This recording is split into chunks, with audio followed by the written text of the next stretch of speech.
Mic check. Mic check. Asked and answered. Asked and answered. Who up checking they mic? Yo, has anybody seen Mike? If Coldplay is so good, where's Hot Play? Where's Coldplay? Why, if Coldplay is so good, why haven't they made Coldplay 2? What up, Kellen? What up, Count J-Bach? What up, That Paddles? What up, Babadook? Shout out, Babadook. I got an insanely fresh package from you in the mail. Thank you very much, Babadook. Amazing art. I have your little beaded beetle. I'm going to show it on camera that you sent me. And a bunch of candy, most of which is already gone. It's in my little tummy. So glad it got to you. I was worried. No, you sent it. It probably has been sitting in my P.O. box for a little while. Because my P.O. box is by my parents' house. And I just don't get out there as frequently as I should. But I just got it like a few days ago. Amazing. Thank you so much. It made my whole day, made my whole week. It was amazing. Murdered my brother for an N64. Now that's a Coldplay. Irrationally Logical. Hello. Welcome, first time chatter. Okay, what do you think? Is it time for... Should I show my face? What do you think about that? Jump scare warning. This is the first time... Well, let me do a jump scare first. 3, 2, 1.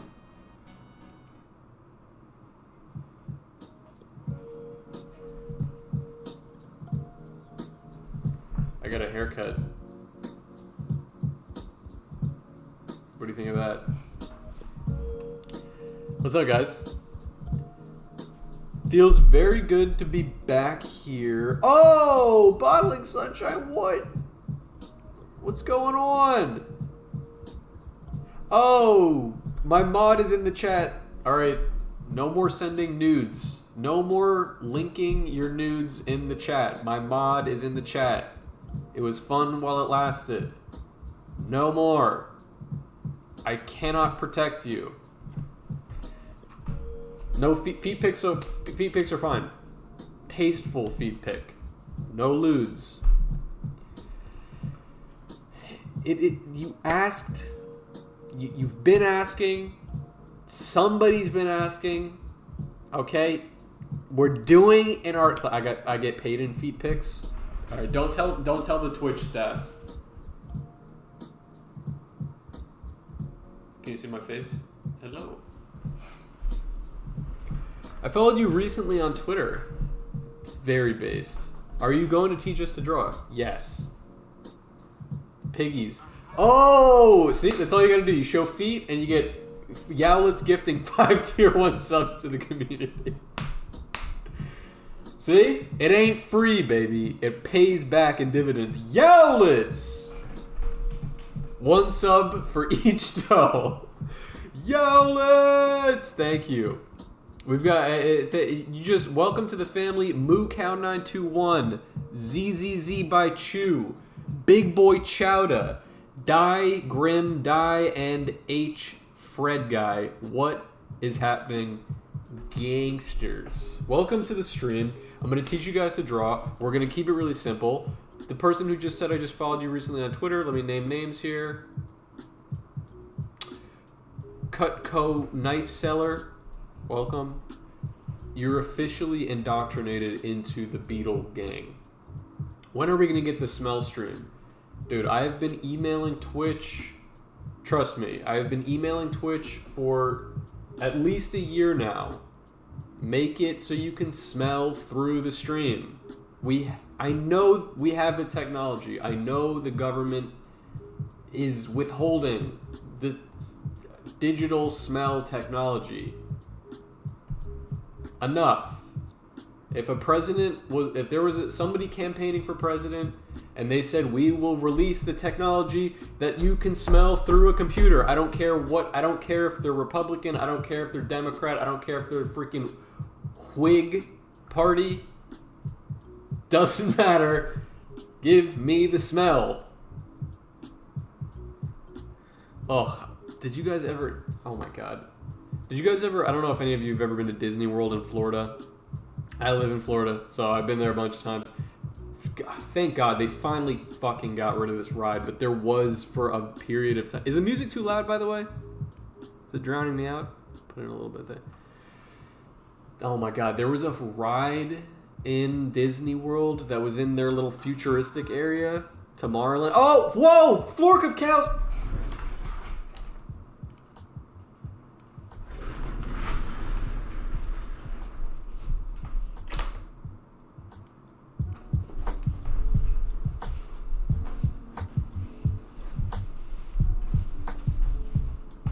Yo! Love you, brother! I got my knees out. My skinny chicken legs. What do you think about that?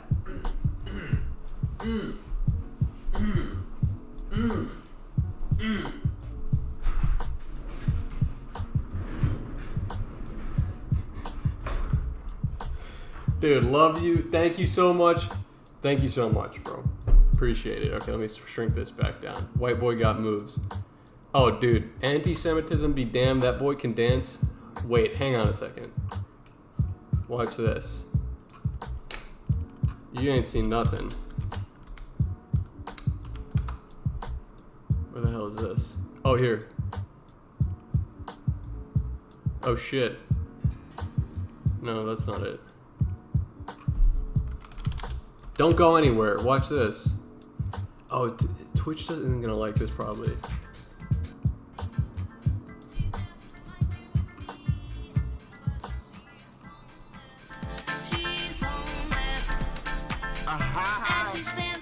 Oh, it's Timothy Martin. Give the kill what's up, Hype Trent.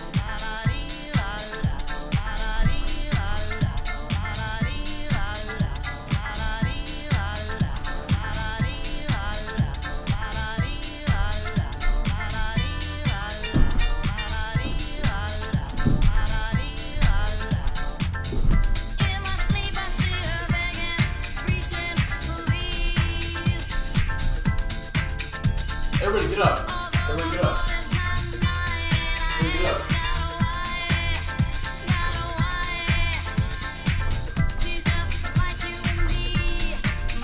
I've been drawing all day. I don't want to draw. I want to dance. What was I born to do? I don't give a shit about drawing. I should be dancing. What I was built for.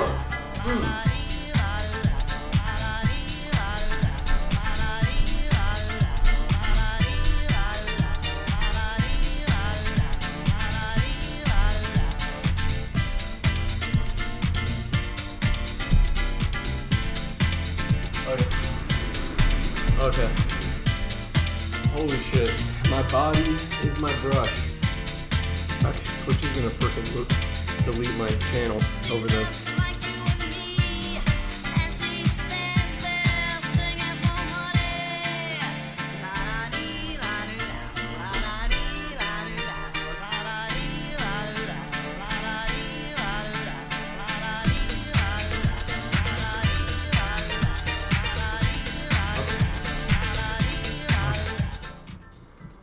Oh, Fork of Cows, if I didn't lose you, if you're still here. Love you, baby. Thank you so much for the subs. Absolutely. Okay, can I leak this info? This is top secret info. I think I'm going to be blessed. Going to meet the Fork of Cows. Because the legend... he got me into my very first convention. Upcoming. It's going to be OMG Con. It's in Kentucky. If anyone is in the Nashville, Indiana, Kentucky vicinity, I don't really know that area that well, it is your duty to come say what up.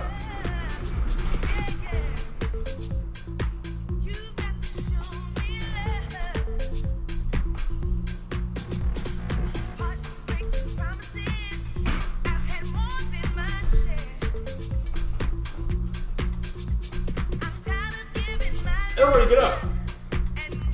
Get up. We're gonna have drawing class. But you gotta burn some energy first. Get those juices flowing.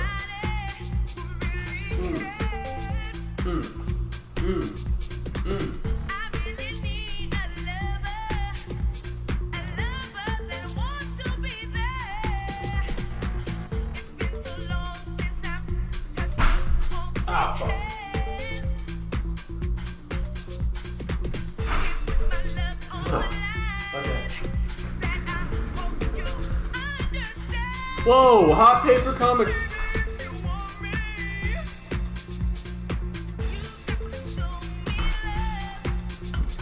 Guys, this is all part of the artistic process. This is all part of the artistic process. Dance, dance.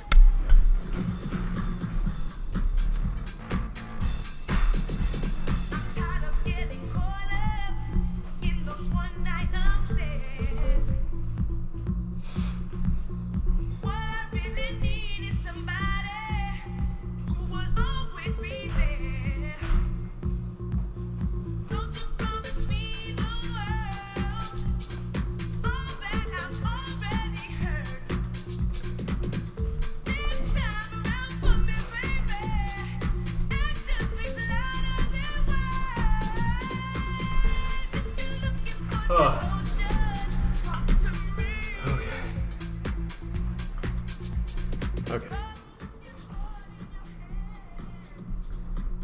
I wonder if YouTube's just gonna delete my shit for using these songs. Okay. Need some slim sunglasses. What's the date of the con? It is June 6th. Oh, we received level 3 Hype Train emote. Let's share it. Choo choo. Okay. Oh, getting a US visa real quick to attend the con. Based. Apparently, if all goes well. Let me turn my music down a bit here. If all goes well. I mean, it's intended. I'm going to be doing a guest, like a panel with Flork of Cows, which will be super powerful, super based. Probably answer questions about being an artist, a webcomic artist in particular. I have been a huge admirer of Flork of Cows. I mean, I've already told him this, but you guys should know too. Flork of Cows is one of those webcomic artists that, like, even if I tell you that name and you're like, who? And then you look them up, you're like, dude, I love this guy. Such an iconic style. The sock puppet characters are like literally. It's funny. I saw some thread like not so long ago about people were talking about like really good character design, like peak character design, and I really think that those sock puppet characters are pretty much as good as character design gets. They're so funny. The Calvin and Hobbes of our time. Facts. He deals with truth. He deals with honesty. He deals with all kinds of crazy shit. And I love an artist who, like, restricts themselves intentionally because he's also actually an incredible, like, talented technical artist. Okay, is this music getting distracting? Let me put this on. Hang on a second. Here, I'll put the... Okay, we're going back to chill mode. Anyway, you were right. I know his art. I just never knew his name. Yeah, he's awesome. I've been a fan of his work for a really long time. When I got that follow on Twitter, Mamma Mia, amazing. We also just recently talked to Toothy BJ on an episode of Cold Cuts podcast. I think it was the most recent. I think it was the last one we recorded. We had just a complication. Well, we just spoke to Toothy BJ in the last episode, which was amazing. We talk about, being a webcomic artist. Toothy BJ is extremely talented, super funny guy. He was as cool as you would imagine, and had a great conversation with him. We have that up on the YouTube and another half on the Patreon. And then, actually, just a few days ago, not to leak the whole situation, but we just recorded with Trey the Explainer, who is like one of my favorite guests. He's just like he's so smart, so cool as hell. Love his content. We've recorded with him in the past, but it was before his face reveal. And then he revealed himself to be this just absolutely like beautiful exotic man.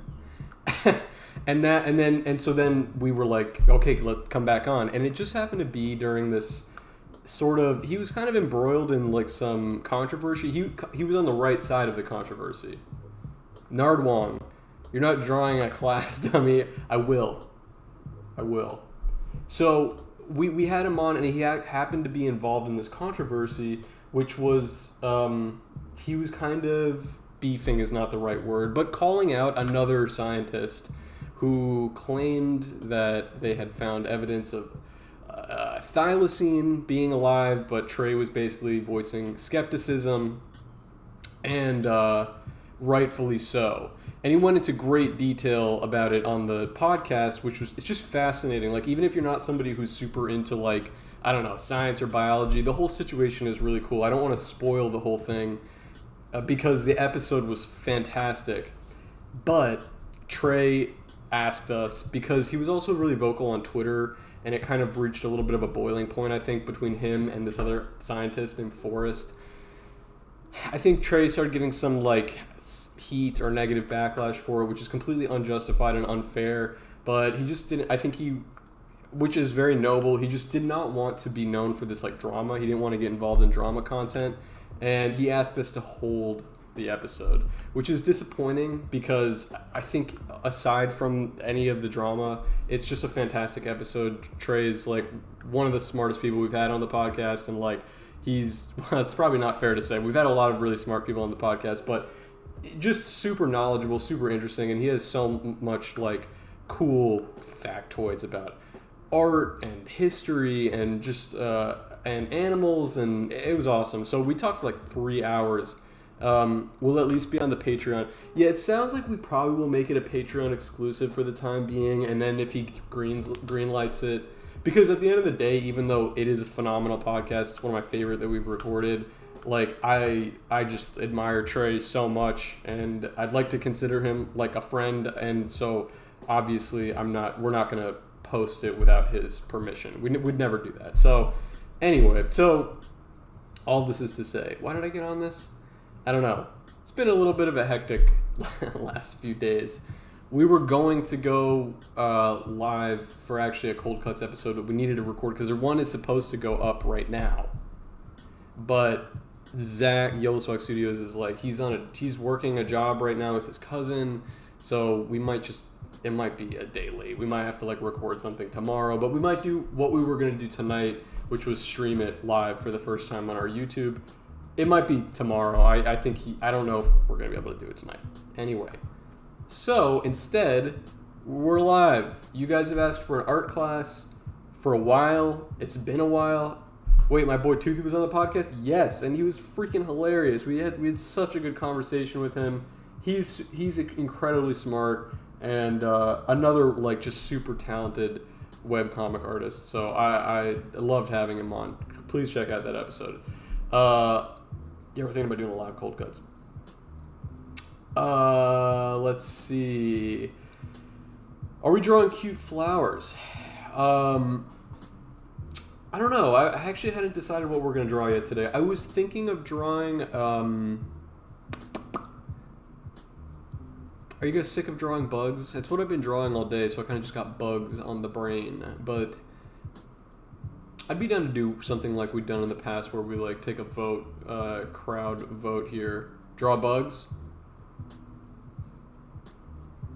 I just made this really cool thing. I shouldn't spoil it, but the patrons got a print in the mail, and I also drew these custom little, like, doodles, and I drew this beetle, like my little beetle guy, kind of like on a skateboard. It says, "With love from Beetle Moses." Might be cool. I love drawing this character.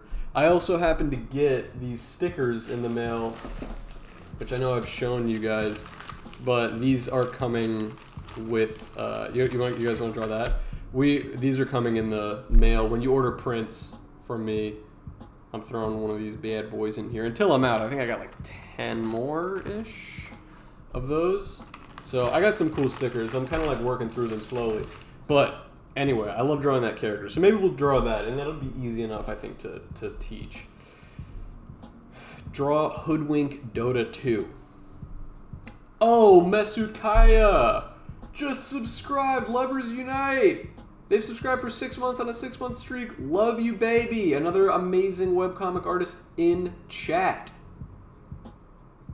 Mesukaya! Thank you, brother. What would you say are the cold cuts episodes? Wanted to binge, or are the essential cold cuts episodes?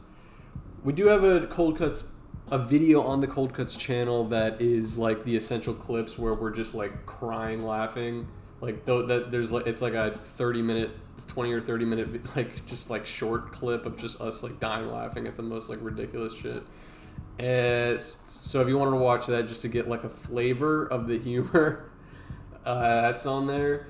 But I would say we have so many good episodes. I really do like the first Trey the Explainer episode is really funny. I think the recent ones we've been on a hot streak. A lot of them we were talking about kind of like current events. Whoa, what the fuck? Oh. A lot of them we were talking about current. Did someone just tweak out there? Okay, we're good. We're talking about like current events.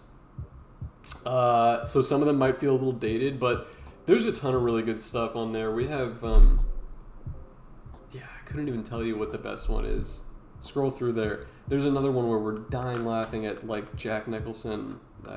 The picture of Jack Nicholson spilling chili courtside, which we later figured out was not even a real photo, but we were both like literally in tears, like close to vomiting, laughing, like talking about this freaking picture of Jack Nicholson. I'm pretty sure it's suggested in the name or thumbnail something about Jack Nicholson chili, so if you want to find that episode, that's definitely a hit. Alright, we're going to draw this beetle, and there was some stuff because it's been such a long time since we've done an art stream.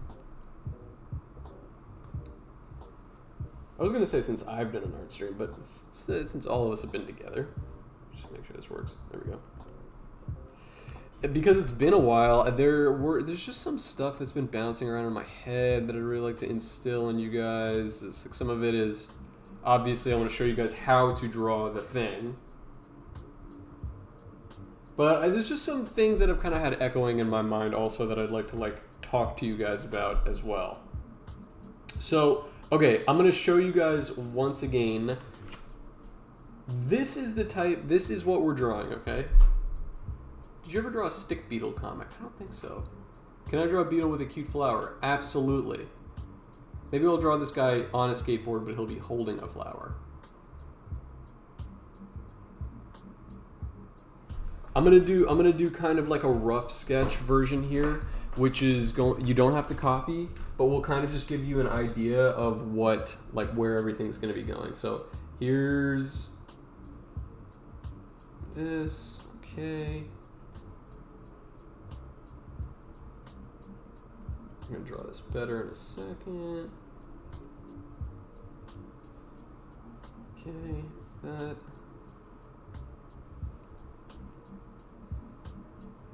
So I should say, if this is your first time watching, I'm going to put the transparency low on this. Or the opacity rather. So you guys can actually see what is going on. But I do technically do this with pencil before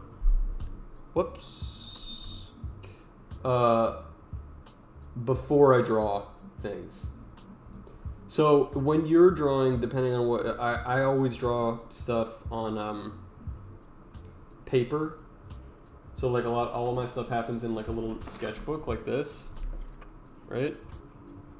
I'm trying to find something that's not super embarrassing, but yeah, I was practicing drawing like squids on this page. They didn't come out very good, but everything I draw is on pen on paper, which honestly is a little difficult at times. But difficult because when I'm trying to like digitize it, sometimes it's a little bit of a pain in the ass. It's not the most efficient way to be doing things like in this day and age. But it's just how I do it. All right, let me turn this opacity way down. Make it low. So you don't have to copy what I just did, obviously. This is just so... There we go. This is just so when I'm drawing, you can tell like how big and small things are going to be. Okay, I'm going to be drawing now the actual version. Yo, I got to go. Can you please tell Flork I said hi when you meet him? Of course. Flork and I, we are going to get drunk together. It's going to be amazing. I can't wait to see him. Magna Pinna Squid. Which one is that again? Take care, Martin Hot Paper. I love you, baby. By the way, did you guys know that if you have like wine that's been sitting in the fridge or something, like if you didn't finish a bottle of wine, just put it over ice. Tastes fine.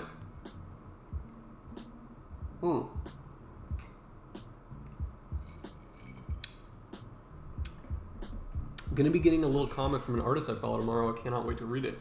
That's based. I just noticed. I got a shout out. There's one guy that I just saw is I follow him on Instagram. I don't know if he's on Twitter. This guy Nick Pyle, Pyle. Nick Pyle. Anybody heard of this guy? He is a sicko mode, like sci-fi artist, and everything he does is in these crazy like marker pens. He just makes like wildly detailed, extravagant, shiny chrome, hand-drawn like sci-fi artwork. And I just saw on his page that he's selling, and it's for like $20, like super cheap. He's selling like a 60-page comic, like a mostly wordless sci-fi comic of his art. And I was like, oh dude, I'm picking one of these up. So if you want to support an artist like that, getting a comic, almost no greater pleasure in life. What's his name? Nick Pyle, Nickpyle. Please, for the love of God, if you don't check anything out tonight, check this guy out. He's so sick. Let me double check that I spelled that right, actually, just before I send you on your merry way. Yeah. Oh yeah, his username is it's Nick Pyle. But if you just look up Nick Pyle, it'll show up like that. Unbelievable artist, and he has this work called Fend that just came out. But like, I can't even properly describe it. You guys got to just see his work, and you can tell it's got this really it's really clear that. Let's see if I can just make this slightly bigger. It's really clear that he draws everything on paper, which just adds like an element to it. This is so blurry and it doesn't look good, but you got to check him out. Check him out, okay? Finally caught a stream, and it's right before bedtime. What up, Popka Akula? First time chatter. Hey, you weren't kidding. You really just caught a stream for the first time. Welcome. Now you can just cozy up and watch us draw until you fall asleep. Okay, so anyway, you guys got Nick Pyle here. I'm going to get rid of this. Okay, and let's start drawing. So I'm going to start with the little nose. So if you're, by the way, I know this is the spiel that oh, you know what else I almost forgot? Hang on. Wait a minute. Oh my god, guys. I've been playing Balatro. Has anybody played that? Holy crap, that game is freaking amazing. There it is. Commandments. Favorite deck? Dude. Honestly, I know I've kind of just started, so I'm still only really using like the blue deck, but oh my god, it's amazing. What a great game. Okay, whoa! There we go. Okay, these are the Let's Go Balatro mentioned. Dude, it's freaking amazing. Holy crap, Lewis.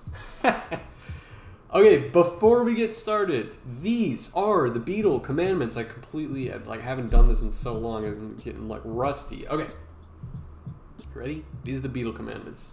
Super easy to remember. Okay, 3 rules when you're drawing along with me today. Okay, number 1, don't be too hard on yourself. There's no point. We're doing this for fun. I'm not paying you. I'm not grading you. All right? I don't want to see anybody in chat like, dude, mine looks like shit. And also, you may or may not know, if it's one of your first time catching a stream, there is a Discord that's totally free to join, which everyone is going to be sending their art in afterwards. If you type !Discord in the chat right now, you will get a link. There's like 400 people in there, and it's all about just like plugging your own art. If you want to, show off some of your work, if you want some critiques, if you want to be suggested cool art, it's a very cool community, and there's artists at like varying stages of their journey or career, what have you. So if you're just starting out, or you've been an artist for a while, but you kind of just want somewhere that's like chill, post your art, sell, like talk about art, stuff like that, plug your stuff, it's there. But when you send your stuff, okay, I don't want people to be like, mine kind of looks like shit, I'm probably never going to draw again. It just makes everyone uncomfortable, just being honest with you. And it's never true. There's no reason, okay? Don't be too hard on yourself. Take it easy, just have fun, get into a flow, enjoy the journey, and making mistakes it's cliche, it's how you get better. Okay. Well, we're getting to that. Okay, and then part 2, second commandment, go at your own pace. Okay, so when I'm drawing here, if I'm going too fast, I'm gonna go really slow, so it should be really easy for you guys to follow along, line by line. I'm gonna break it down for you, but if you run into something, if you get to a point where you're just like, wait, what? I'm watching the chat. It's not that crazy in here. If you chat, if you're in there, I'll see it. And I'll go back and explain something again, okay? Don't be shy. And then number 3, try new things. It's how you get better. So if I just showed you this drawing that we're going to be doing today, this one, and you were like, oh, hell no, I can't do that. I can't even draw a smiley face. Dude, just try it, okay? Try it. You will impress yourself if you take it slow, all right? You got to try new things. And then when we're not on stream, if you have an idea and you want to draw something, and you're like, I want to draw a gorilla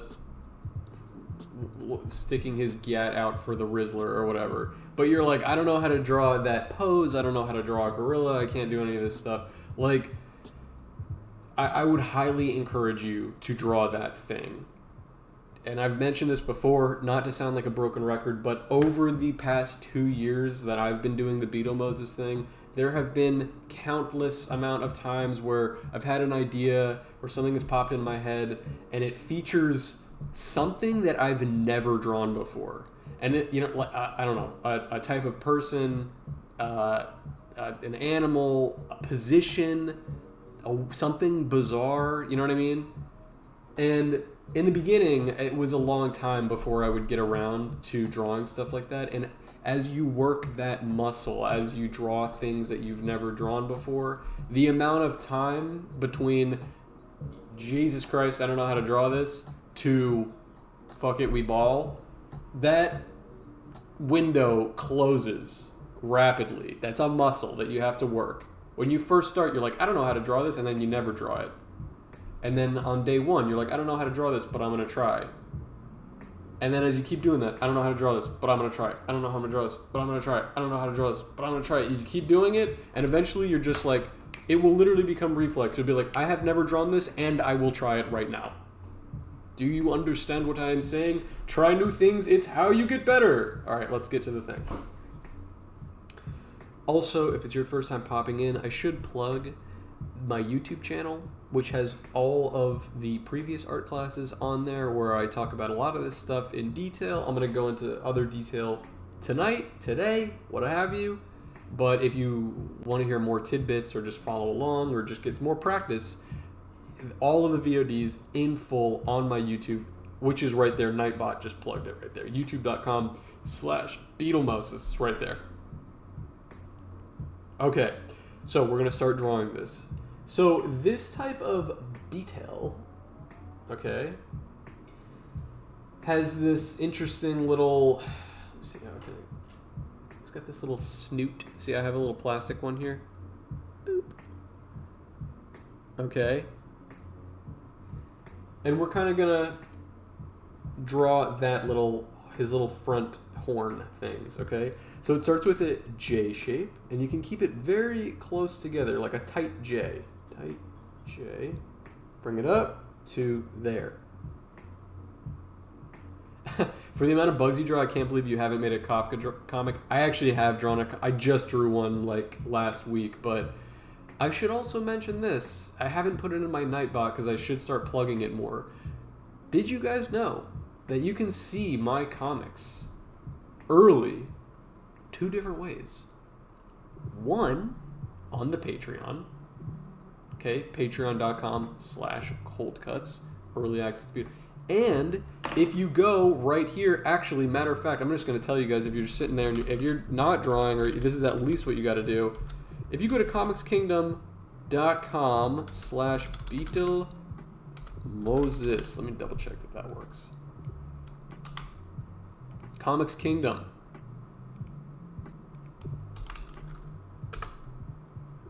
Let's see. All right, you want to do me a solid right now? It works. You want to do me a solid? Follow that link. You're going to get, first of all, early. You might see the comics a week early on there. You see them in advance, so if you want to do that, and it helps me out, that's through King Features. You can click on comicskingdom.com/Beetle-Moses. Click on that. While you're on that page, if you follow that link, click the little heart next to my name to favorite it. Okay? Beetle Gang, you're on the mission. I haven't plugged it on my Twitter, I keep forgetting to, but that helps me out a lot, and you can see my comics early there. Okay. So, yes, I did just draw a Kafka comic. That one's still, it's way backlogged, so it probably still won't be out for a couple weeks, but I did draw one. Okay. I also just read a Kafka book. Check it out. Bing, I just finished it. Called The Trial. Anybody read that? Okay, once you drew this J. Also, if you are watching right now and you're like, man, I don't want to draw, dude, freaking draw. Go get a piece of paper and a pen right now. Yes, you. I can see you. I know that you're watching and you're not drawing. You. Brian. Can you imagine? Go get a freaking little index card or a post-it note and a pen. It's that easy. Just do it. And then at the end of this, instead of just nothing, oh, that was fun, I'm going to go to sleep now. At the end of this, you'll have a little drawing, and then you can give it to, I don't know, your sister, your buddy, hang it on your wall, post it on Twitter. You will have something. Other streamers don't give you that. All right, here's the J. Now, we're going to make kind of these little McDonald's golden arches here. Like that. Tiny. I'm going to give mine to Brian's sister. Brian, if you're watching right now, man, you're getting called out. Wanted to read it after I said, oh, yo, I'm literally reading that right now. I wanted to read it after I saw Anthony Perkins was in the 60s movie of it. I didn't even know there was a movie. Dude, amazing book. Super quick read, really easy to finish. It was awesome. I don't want to spoil, but it was awesome. I called dibs on Brian's mom. Dude, Brian, you're getting ravaged right now. All right, here we go. We're going to make this V shape, a rounded V shape. Down, up, just like that. Okay, so we have a J. It's all letters. J, this kind of loosey-goose M, and then this rounded V. And notice how there's a little bit of a curve, because think about it. If we were looking at him head on, it would look like that. These are his eyes. Because he's slightly at an angle, see that? So that's what I'm mimicking. That's why this J is kind of like curved to the side. Sorry I'm late, teacher. No problem. You're right on time. Just draw this. And we're going to draw another M shape up here. 1, 2. And then you just bring it. I actually find it to be slightly easier to start where like I want it to finish. Just kind of helps me like put everything in perspective. So I'm going to just put a little, like just under where this J ends, I'm going to bring it up to there. Another J. just under, a little bit up, connect to the M. Okay? Okie dokie. Next, I'm going to draw his little eyes. Okay? Give it a little bit of room. Let's say, a little bit of room. Circle. And then it's going to be peeking out, kind of a semicircle. Just draw a C shape peeking out on that side. Remember to try to make it the same size as this circle, roughly. I know it's not always easy to visualize because the whole thing isn't there. This is a good time to have pencil, by the way. Like, you could draw the entire thing as a circle and then go over it in pen where you want it to be. I do that all the time too. Especially like if I'm drawing a person, you know what I mean? Let's say I'll draw a person like this. And I might draw the clothing, you know what I mean? When I'm drawing their clothing, let's say they're wearing like a coat or a jacket or whatever, I'll draw it over the figure that I've already drawn. You know what I mean? If I started with the jacket, I may like lose some of the structure. So don't be afraid. I love drawing in pencil first. I've seen some, and I actually just tried it recently. Still trying it. I've seen some dialogue on Twitter recently. There's all not like discourse, like it's all productive. It's not like that bullshit. But it's like, I've seen some people say, it actually benefits you to just draw with pen, because you'll end up drawing more, and it's okay. You make mistakes, but it's okay. You end up drawing more, and you get better faster. And so I've started doing that a little bit when I'm just sketching, but when it comes to actual work, like my comics that I'm going to present to people, I'm always penciling first. Okay, now, this part, honestly, everything in this drawing is basic shapes. Easy, okay? So don't get discouraged. Sort of straight line down, or like, it's a straight line, but it's kind of diagonal slightly. And then we've got this kind of a J, kind of a U. See how I drew it here? This is little antennas. They have antennas in funny places. So it's this S that curves up. See that?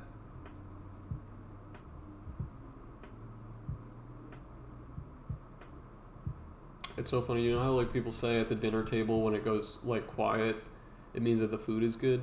It's funny because now it feels like when the chat goes quiet, I'm like, damn, people must be drawing, or everybody left. I have no way of knowing because from OBS it doesn't show me how many people are watching, but I want to believe that you guys are drawing.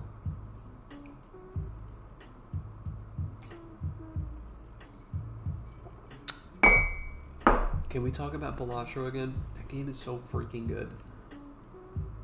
Drawing, yes. Okay, good. Personally, I'm touching my worm. Stop for a sec to tell you who I am. Okay, sweet. Okay. You've got this little antenna, this S shape. We're just making, now it looks like a U, a curvy U, on the other side of his little snout. Just like that. Mirroring the other side. Okay?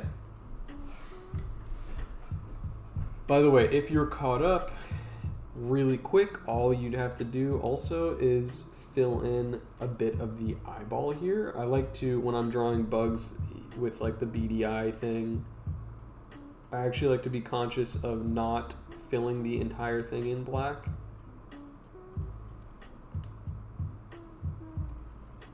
I think it gives it way more dimension and personality when you leave that little shine on it, so I don't fill the whole thing in. Okay? Is this how people are mewing? Is that what that is?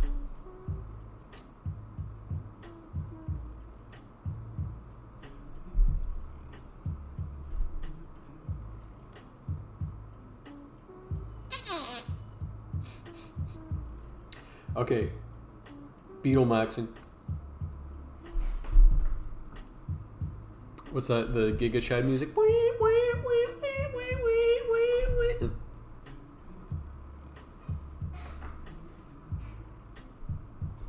OMG, too. Ah, it actually hurts.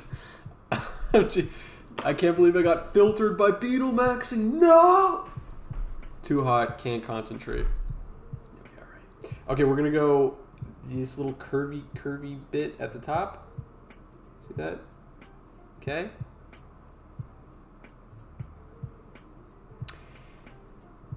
Alright. Simple shapes, but you must have the courage to make a large shape now. Okay, because we're gonna draw this top of the dome bit. Alright? And I know there's a tendency with artists, you know what I mean? Like, especially, you know what's like? I'm going to tell you, I'm going to give you some tough love, harsh criticism. Surefire way that I could tell somebody's like a beginner artist is when you have this, and it's okay if you're doing this right now, because it's okay to be a beginner. But I'm going to tell you right now, you got to force yourself to not do this if you want to improve the quality of your line work. I always get questions about line work, which my line work sucks. It's not even good. I don't even think it's that good. But the reason people think it's good is because it's one solid line, or seemingly one solid line.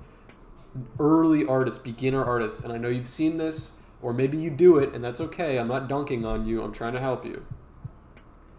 Is this like when people do this like sketchy like line? Okay? Try to avoid the sketchy line, because what that tells me, it's just not confident line work. Even if it's not perfect. Drawing on a tablet for the first time is really difficult. Yeah, dude, I know. Tell me about it. This is not my natural habitat. Or it's fur. Even when I'm drawing fur, I know you might be memeing, but even when I'm drawing fur, I'm not doing this, really. I'd be doing, like, I would still be drawing it smooth, or maybe you know what I mean, like that, if I was going to draw fur. This basically accomplishes nothing.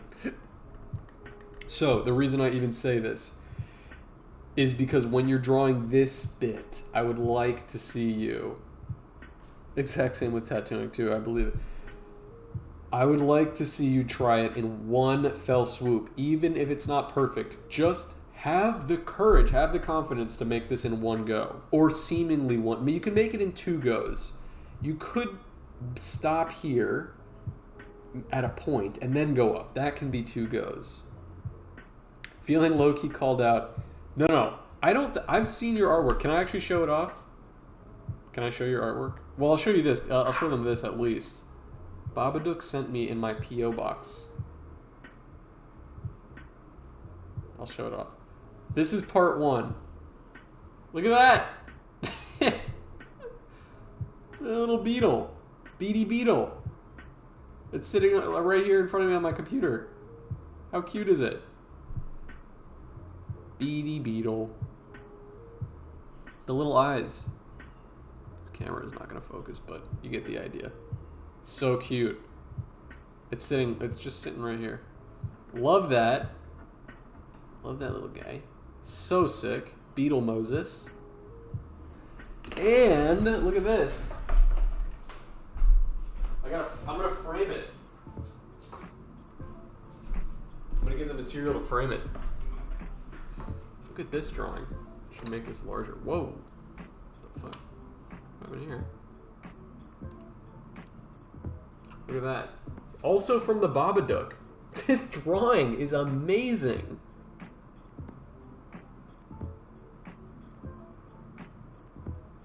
The reference to The Fly is what I'm assuming this is. The crawling out of the device, the contraption.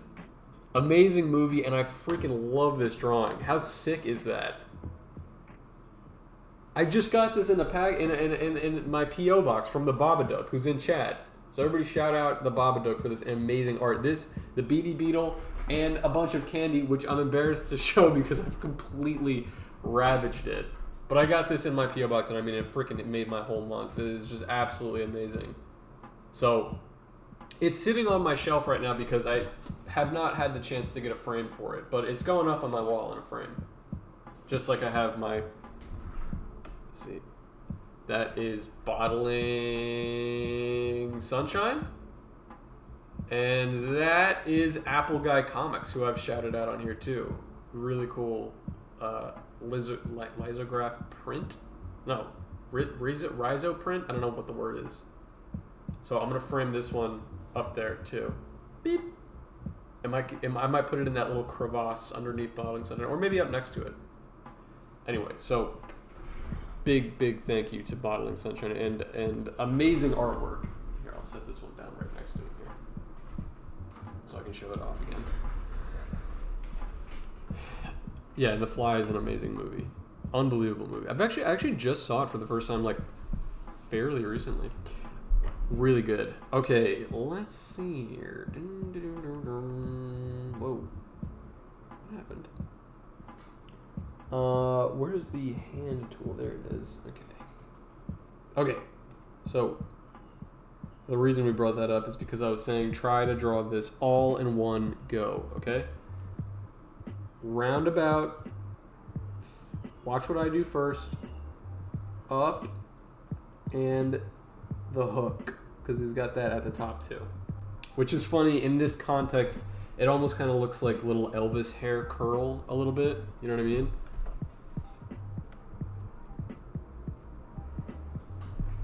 Got to rewatch it again. I got sad watching it the first time, so I needed to wait a little to try again. It is sad. It's a sad movie, but it's like sometimes with a movie like that, even though like it is sad, it's just so like gross and bizarre and like out of control that like sadness is not at the top of the list of emotions that I feel when I'm watching it.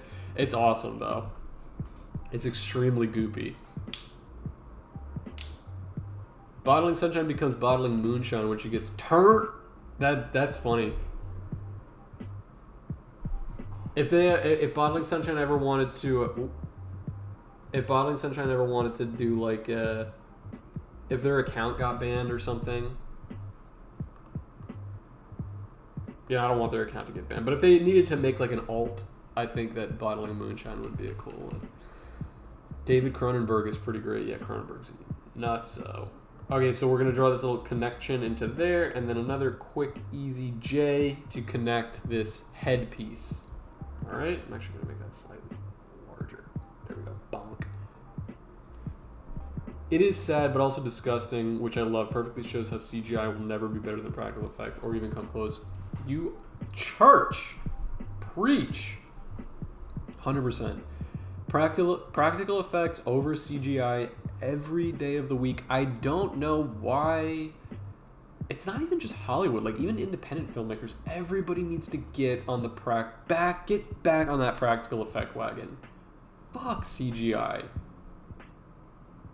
It's actually crazy that CGI dates a movie way harder than like a Jim Henson puppet. You know what I mean?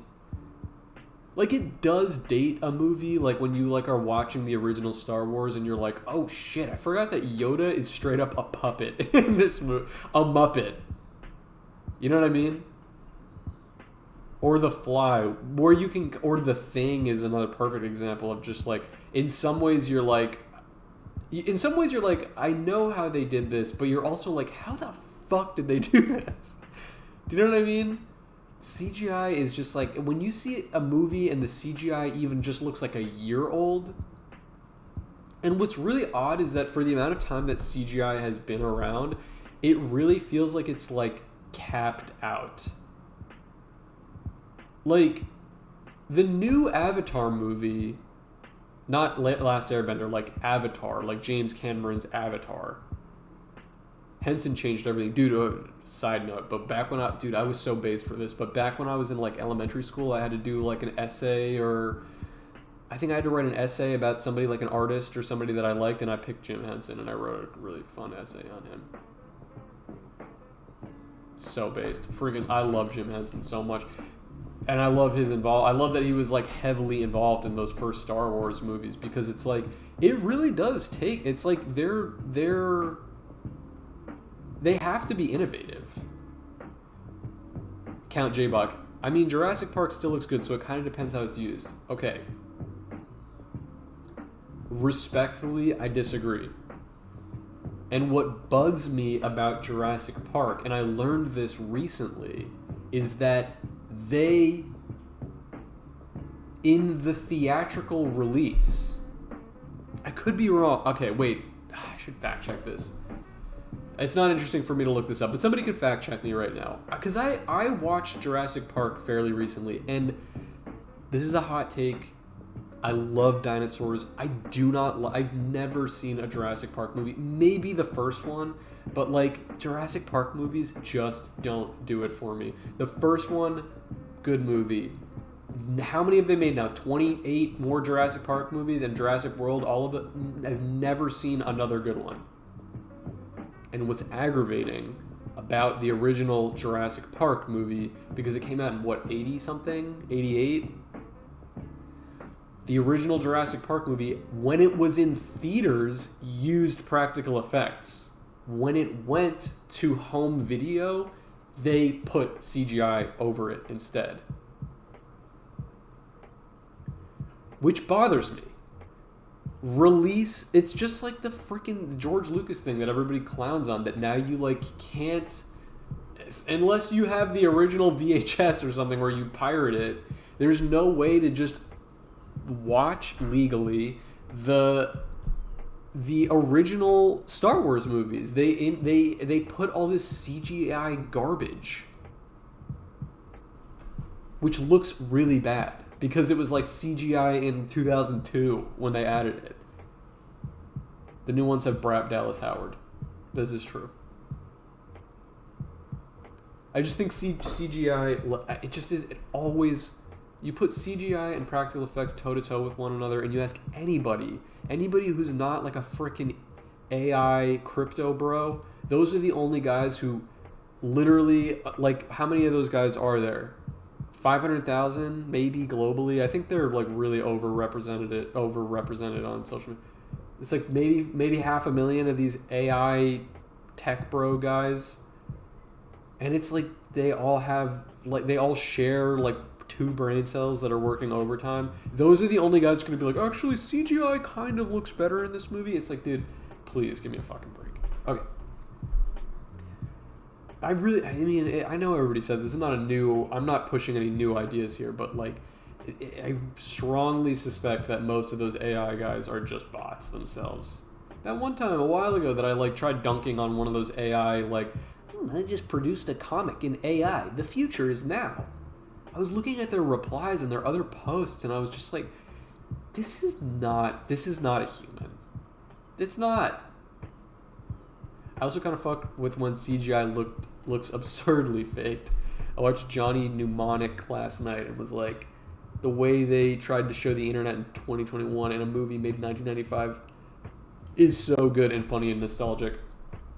That's fair. There is some, like, even in The Matrix, which in concept is a movie that's aged really well, the CG in that movie does look very corny, and like, it was just a sign of the times. But I would be aggravated if they re-released it with like, well, aggravated's not the right word. I might be interested to see that, I guess, with like updated special effects. But it's like, I like that it looks kind of bad. You know what I mean? The shields in David Lynch's Dune looked really awesome with the early CGI. It's really funny you mentioned it. I didn't know what that... I wouldn't have known what that was if I didn't just watch the YMS Dune review, which I felt similarly to a lot of the opinions that he had, which means that he's correct about his opinion. But he also was reviewing David Lynch's Dune, and he shows that they did that like weird blocky Roblox like shield, which is like an interesting artistic choice, but just looks bizarre. You watched it with him? No, I didn't see it with him. I've never hung out with YMS IRL. Really sweet guy, though. He was involved in some drama, too. everybody, it's such a funny thing. I was just talking about this with Zach because of what I mentioned, what happened with Trey the Explainer earlier. Like, it's funny. It's just like, it just is part of the territory of like when you become kind of like an e-celeb, whatever that means. You just by nature, you're under more scrutiny and you are going to be involved in some type of controversy. Every other person that we've had on the podcast who's been kind of like an e-celeb, every single one has been in some way or another involved in a controversy. Dude, you guys need to go on an Adam and Pals episode. I would love to be invited on there. YMS is so funny. He's, again, one of my favorite creators. And oh my god, the Adam and Pals episodes, like in particular, what the hell was I just watching? I think I was just watching their, you know when they watch 13 Reasons Why? Holy shit, man. Oh no. Okay, that one is funny, but I was watching, there's an Adam and Pals, it was super old, but an Adam and Pals where they're watching the first Hulk movie that came out in like 2003, and like some of the commentary or just like effects that they like put over it were just so funny. I can't pretend like I like me and YMS are like really close. We've only ever talked on podcasts, and like maybe exchanged a couple DMs, but I love that guy. If he ever invited me on there, I would be like, just name the time and place, baby. Okay, you guys waiting at home, let's finish this drawing. We're going to make this sort of greater than sign. Little cheat code that I do for the bugs is that I don't have to really draw hands, but I do make them mimic hands in some ways. Just with 2 fingers, it's easier to draw. Bring this one up. The way that I mean I mimic hands is you'll see in this. Notice as I'm drawing the finger, I'm going to draw at the end this like very slight curve, which is intended to mimic the base of the palm. So even with the 2 fingers, I mimic like that little right here it will literally take you miles when you're drawing hands. And I saw something interesting when I was reading this book, which I've only mentioned 3,001 times on this podcast, but this book, The Art Spirit by Robert Henry, which I really want to get into some more dialogue just about art. There's a really good some of the lines in here, like some of them are like long passages, okay? And then some of them are literally just like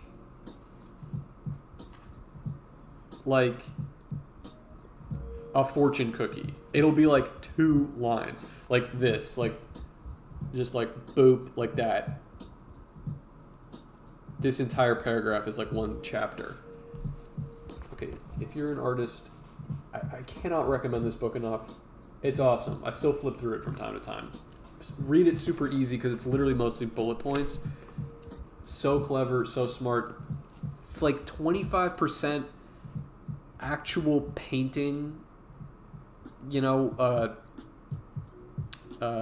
advice, which might be like hit or miss if it even applies to you. But even if you're a musician, the other 75% of this book is just like life advice, like analyzing the life of an artist on a philosophical level.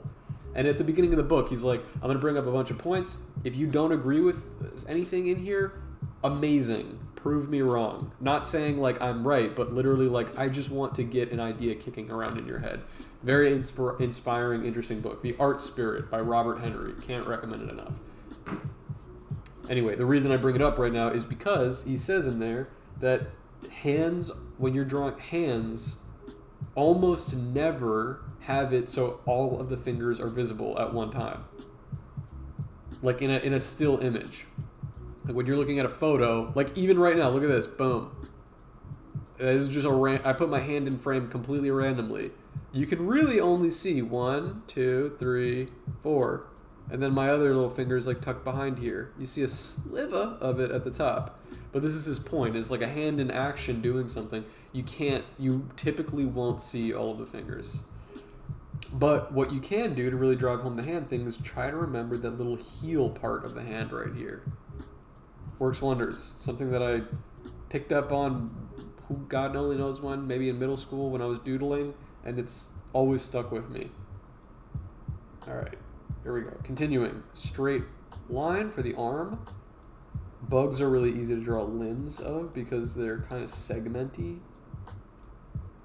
So, straight lines and a slight overlap on the inner elbow here. It's all straight lines. EU Beetle going to bed. Have fun, everyone. Love ya. Mesukai, thank you for the sub. Thank you for being here. All right, love ya. Oh, let me see. I saw Tequila Sunset said I saw he had mildly talking about YMS. I saw he had mildly criticized some indie movie, and someone who worked on it threw a fit about YMS on Twitter. Yeah, I saw him tweeting about that because they were like, it should be legal for me to kill this white boy or something like that. And it's like, dude, he just gave your movie a 6 out of 10, which by YMS standards is like pretty good. Silly. Ridiculous. And then he was like, everybody report this account. I have no idea what became of that, but it's like, dude, it's his job to be a critic, and you don't have to like him. You know, there's a lot of hate in that thread about him. People being like, I hate him. I hate his voice. I hate his videos. And it's like, what do you hate about them? I think he's... I mean, it's kind of his brand to be super, like, pedantic and, like, nitpicky. Like, that's cool. That's what I like about him. His Lion King critique video, that, like, 2-hour video that he put out on, like, the Lion King CGI remake is, like, one of the most high-effort... It's better than... It's miles better than the actual movie. Do you know what I mean? He puts a crazy... He could have just as easily gone on Twitter and been like, this movie fucking sucks. You know what I mean? But instead he made like a 2.5 hour like video where he probably put more time and effort on an individual level than any one person did on working on The Lion King. Not the cartoon. But he puts side by side like the 90s cartoon versus the new one and like points out all of these things that are amazing about the original movie and shite about the new one. I hate him because he has not released part 2 for the Lion King review. That I agree with. And there's other stuff sometimes where he'll put something up where he'll be like, oh, I'd like to get around and make a video about this. And I'm like, all of us will be dead and gone by the time that comes out. He was talking about Madam Web because he's like criticizing it and he's like, a lot of this footage is just not available yet. So I want to make a long video when I can actually when I can download the movie and use clips on here. And I'm like, that sounds amazing. Never gonna happen. It's just like, I get it. He takes a long time to make his videos, but they're awesome. Payoff is great. Anyway, okay, let's continue here. Other arm. See how I just did that? Tiny hook coming out, straight line. Make this slightly jutting out farther. And I'm not making this one... At this point, the bicep, they're parallel to each other. At this point, I'm kind of getting a little loosey-goose. The forearm is a little loosey-goose.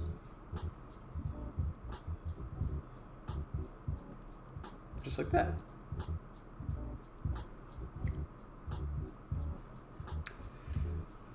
Critics get the most hate. Fantano too. I know. I don't know if I was talking about this on stream or on a podcast episode, but Fantano also, he was talking about how he couldn't review he refused to review the most recent Kanye West thing. I know this discourse is like dead and buried at this point. He was getting shitted on so hard for that. And it's like, okay, I see both sides of it. He probably should have just reviewed it and moved on, you know what I mean? But also said at the beginning, like, guys, let me just tell you, it is impossible for me to review this without some bias, because the way that Kanye West has been behaving for a very long time, but in particular in the last 2 years, when he decided to be on his neo-Nazi tour, it has permanently tainted the future of his career. I mean, I'm sorry, there's just no other way to look at it. You know what I mean? This is me, but also what maybe Fantano could have said. But then he could have been like, but I will do my best to review this. I'm going to tell you up front that I did not like this album, and a big part of it is probably because it is impossible for me to set this aside. But we're at a point in the discourse where separating the art from the artist is so tired, so stupid. You have to put the whole package together. You have to use more than one brain cell at once.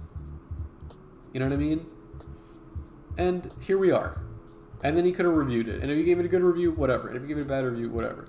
But instead, he did just refuse to review it and was mostly harping on the points that I was making there. And then a bunch of people were like, this dude's a pussy. And I was like, whoa, okay, wait.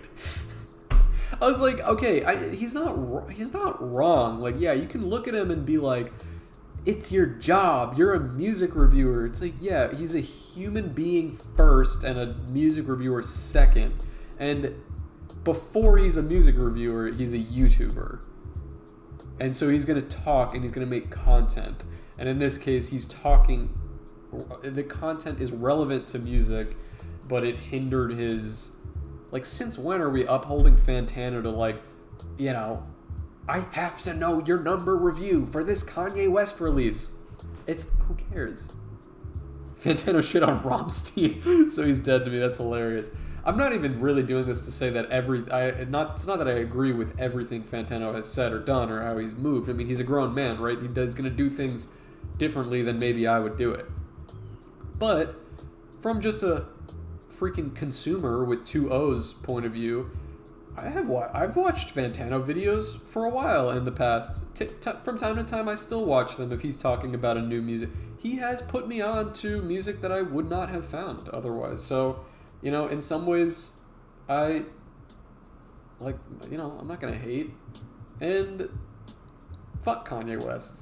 So, you know what I mean? Who the fuck cares?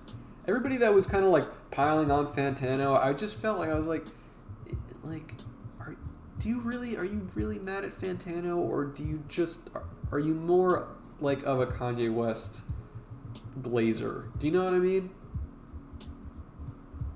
Like, I don't want to pull that card, but like, come on. Funniest thing is some pic of him spreading some chick's booty cheeks leaked, and there were people posting it like Fantano was dude, I know Zach told me that. I didn't see that, but that's funny. All right, make this little V thing right here. This is where we're going to draw his little toes. Remember, I draw things frontmost to backmost, so that's how this drawing is going to go. We're going to draw his leg and then the rest of the body. So draw his first toe, and then right here, we're going to draw second toe. Yeah, I know. The whole, like, the most based thing ever.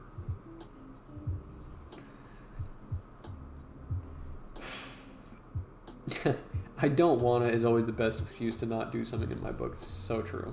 My parents instilled that in me at a very young age. They were like, if somebody besides us ever tells you to do something and you don't want to do it, an adult, a kid, doesn't matter. If they ever tell you if they were to tell you to do something and you don't want to do it, and they're not us or your parents, you do not have to do it. I remember them telling me that when I was in like first or second grade, and being like, based, very based.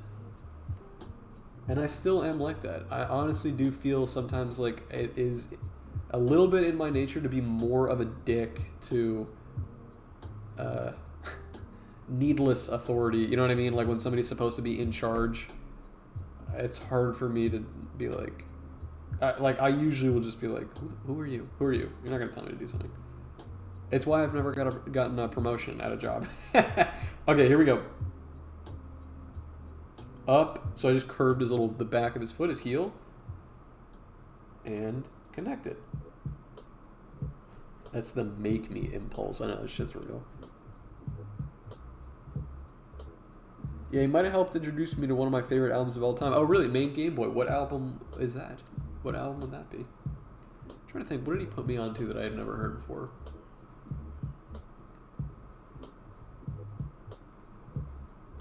I don't know. It's been a long time since I really followed since I've been watching him or like following any of his recommendations, but I probably think that he was the reason I listened to one of my favorite. Probably, I can't remember if he was the one that put me onto it, but the Freddie Gibbs Madlib record, which is something that probably would have come across my path because that's the type of music I was really listening to around that time.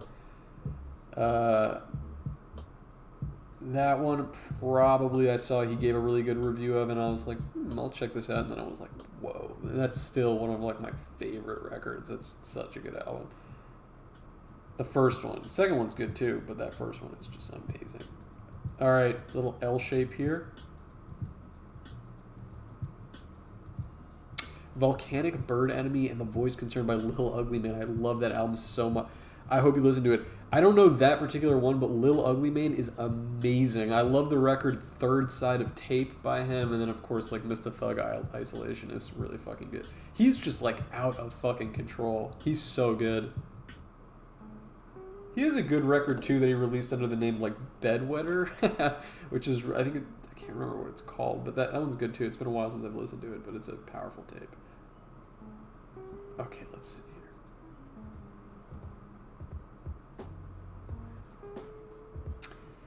here. Ew. What the fuck is this? Dude, oh my god, I got the weirdest fucking bot reply on my Twitter post. What the hell? Guys, go to my Twitter post right now where I was advertising this stream. And it's hidden, rightfully so, by this guy, Carlos, with 0 followers. And his profile picture is a ladybug with a cow head. His name is Carlos. And then his bio says, Dog Mom, Coffee Addict. And he's just retweeting Andrew Tate. And what the fuck is this? What the hell? I love it so much I double bought it on vinyl and CD. Holy shit, that's powerful. Fantano has also shitted on albums that I really like, so you know what? Fuck Fantano. One in particular is that he gave a not a very good... Okay, remember, one line, guys. As best as you can do it, round it out. Alright? His tum-tum. And then follow that line all the way up here. He's hitting on you, I think. He literally, like, in the replies, he was like, let's paint our lives on the canvas of expression, or something, or let's use our expression to paint on the canvas of our lives. Hashtag artistic expression. What the fuck does that mean? Care to explain? What the hell are you talking about? Okay, ready? Another line we're going to just draw up slightly. Yeah, it's mostly straight, honestly. It's just going to go up and connect the back of the shell to the soft underbelly. We're now going to draw this next leg, which should be self-explanatory. It's basically an exact mimic of what we drew here. Okay, V shape. Up and over. And then going the other way, tucked in. V shape. Up and over. Little lightning bolt, see? How are we doing right now? How's everybody feeling? Sound off in the chat. How was your day today? How are you doing? Are we enjoying the art class? I know it's been a long time since I've been in art class.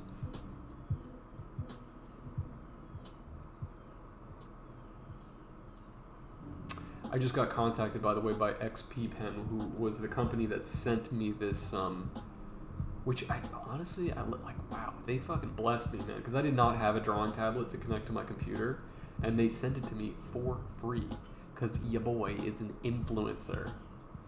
They sent it to me in the mail, freaking a long time ago, too. Like, it was like a year ago that they sent this thing to me. How long have I been doing these streams? Since then. Having a great time since this stream started. Okay, good. Today was aight. What's going on, CPT Onion Ring? Today was good. Went bowling with my family. Oh, that's fun. good wholesome fun. Like this first stream, first time here, but can't draw along at the moment. That's okay. I think also once we finish this little drawing, there's still other stuff that I want to show you. Really exciting recent thing. Oh wait, what was it? Oh, okay, wait, let me finish one thought. First thought, I just did an interview for XP Pen. They sent me like a little questionnaire, like a year later now, which is really cool, but they're gonna, I think, feature me in a post or an article, and they were asking me questions like about, you know, what inspires me or keeps me motivated. And I think you guys would like what I wrote, so I'll read that out to you in a minute. Other thing I wanted to show you a little bit later in the stream is, I don't know if you guys know this guy, but you should, because if you don't follow him, you probably are already aware of him, but if you don't follow him, you should check him out.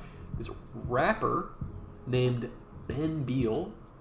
Ben Beal, some of you guys may know him, introduced to me, I was introduced to his music through Frank Javc, another freaking lyrical spherical miracle genius. I love Frank so much, and he was the one that was like, dude, you should check out my friend Ben. He's a really good rapper. I think you'd like him. I checked him out. He was right. He's awesome. He's a really good rapper, and he does these really cool video, TikTok, real videos kind of, that are, he goes to a records, because he makes all of his own beats. He has a very, and he wears it on his sleeve, he has a very Mac Miller vibe, which I love. And he produces his own beats, and he's a really good producer. A lot of like boom bap, sample heavy, kind of 90s throwback sounding, like chill, foggy, smoky beats. And he has this really cool series of videos where he goes to a record store and he's just is like pawing through the dollar bin, and he finds a random record with an album cover, and he's just like, cool, this looks cool, and he brings it home, and he has a little setup where he has a record player and his microphone to his computer, and he'll just be dropping the needle on the record in random places, and he'll find something where it'll just be a cool guitar line or something like that, and he's like, okay, I like that, and he records it, and he immediately samples it, turns it into a beat, and then writes a rap over it. He's very creative, he's really smart, and he's a great rapper. Anyway, Ben Beal, that's what our crossover would be. Ben Beal. This is Ben, B-E-N-B-E-L-E. Ben Beal. Sheesh. Who, the rapper? Right here. Ben Beal. Really cool guy. And he just asked me like a week ago. We like kind of talked for the first time, like connected, because I was following him on Instagram, and I think I replied to something that he posted, and he messaged me, and he was like, dude, I didn't realize you followed me. I love the art, like I love this, I love that. And I'm like, dude, I love the music. You kidding me? Of course. And I told him, I'm like, dude, if you ever want to you know, like work together, if you ever need single art, or if you're going on tour and you need like a flyer, like a poster or something like that, you know, hit my line. I'll hook it up for you.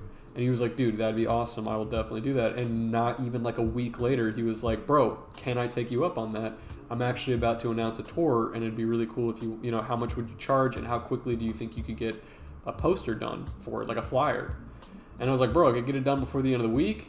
You know, slide me such and such amount, no problem. He was like, awesome. And I did it, and it was really fun, and I think it came out cool, and he was really excited about it too, I think.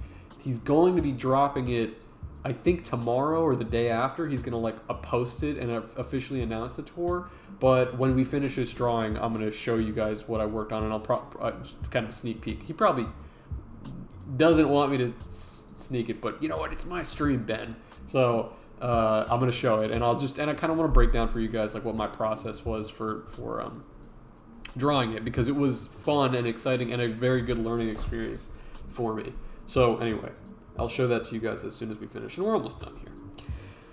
Okay, here we go. The next thing we're going to do is draw. We're going to go 2 fingers.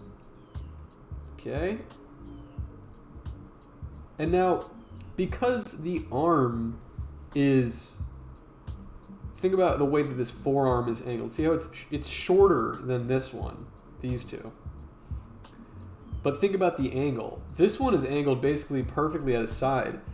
This one is angled like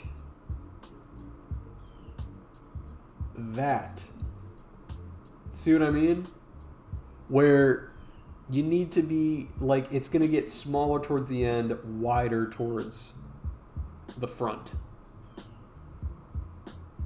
Okay? So it's okay if it looks a little short, but give it a little bit of, dimension. And then we're going to tuck it into the side. I thought you were going to draw the Justice logo. Let's see if I can do that.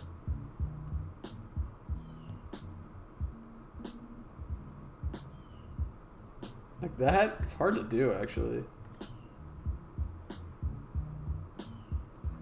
Justice. Justice is so freaking based.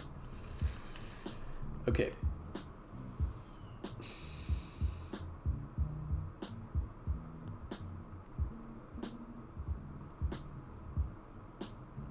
Sorry, I'm like skipping through this, but here we're doing another one, okay?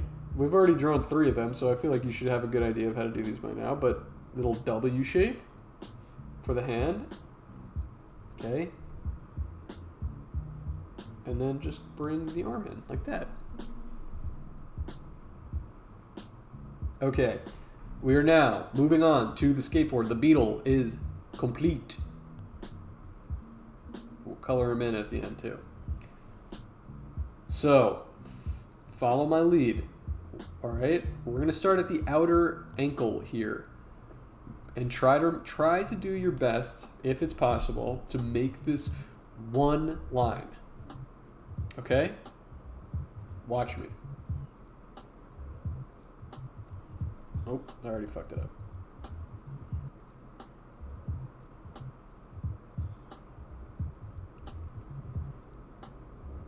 See, even I didn't do it a full line, but you can curve it around, okay? So, skateboard, it's got a little weight to it. That's why it's kind of like dented inward.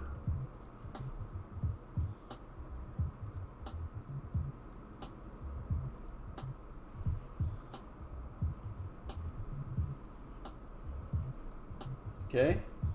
Curve it up. And you can actually stop here if you want to. It's okay. You can stop.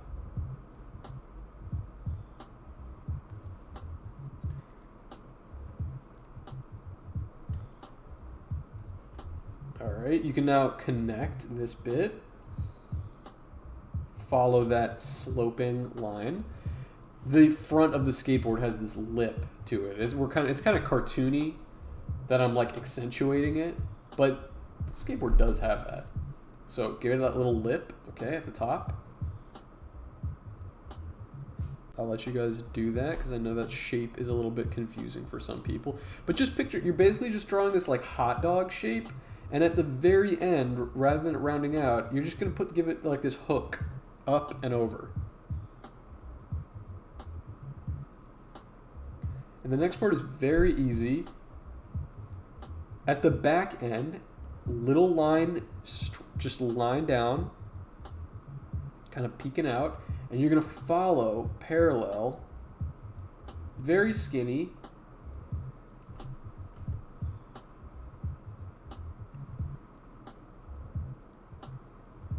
up to a point right there.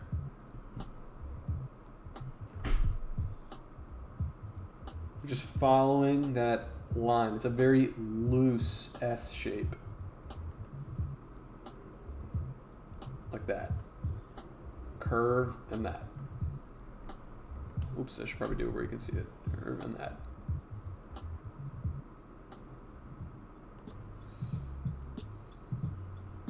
Just a really loose S on its side.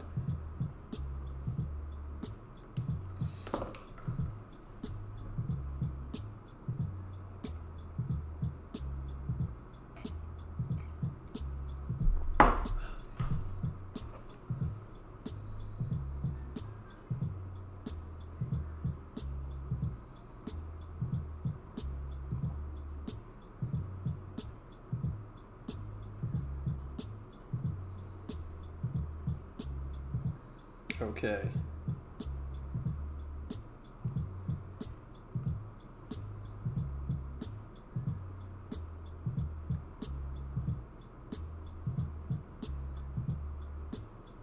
Oh, did you like my selfie that I posted today, guys? This one? Or am I just a silly guy? It sounds like we are going to record a podcast today. So, let's hurry this along because I want to show you guys some other stuff real quick. Okay, ready?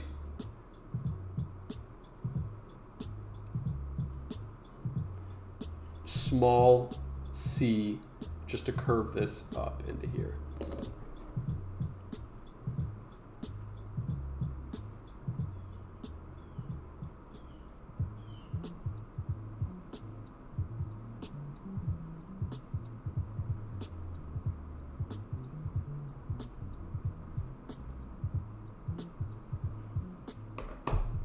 Okay. How is everybody doing with the skateboard? Everybody okay with that? I know chat's gone quiet, which sometimes means everybody's focused in, but just want to make sure I'm not losing everybody here. Underneath, like directly underneath the foot, you got it? We're going to make this little upright oval shape with a circle inside. Super easy. This is a little easy wheel right here. Straight line going out, and then just follow that curve up. Same thing right here. A little U shape, straight line, follow the curve. Still not satisfied with my Beetle Boy. Going to redo him with the previous as reference. That's okay. Look, I don't know where it went, but I drew a couple versions of these the first time that I didn't like. I had to rework it. You know what I mean? It happens. It happens all the time. And I'm going to go into something in a second with this Ben Beal drawing because I want to show you guys what that process looked like too. All right. Here we go. One more. Oval. Circle. A little dot. Line. Follow it. That is it. Okay?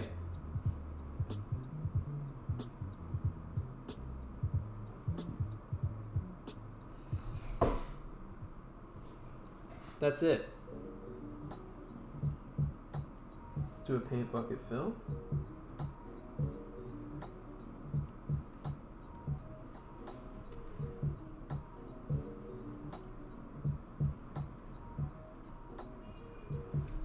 Make this kind of a green color. And then like this idea of like a dark brown arms. What's the fill? How do I make the fill stronger? I don't know how to use this app really.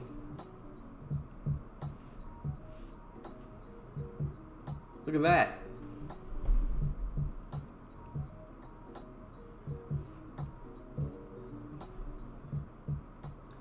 An orange, let's see, peachy color under there. Just kind of feeling it out. Pink wheels.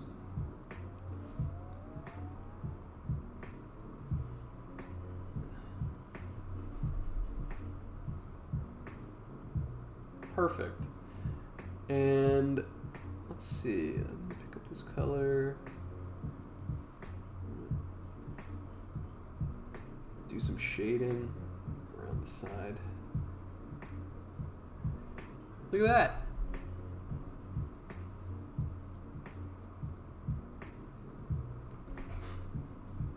Okay, wait, where's the eraser? That's a good question. I don't know.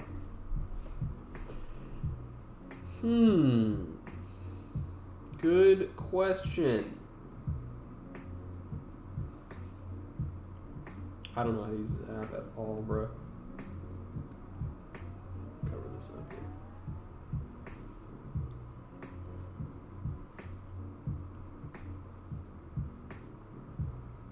I don't see an erase tool. It doesn't matter.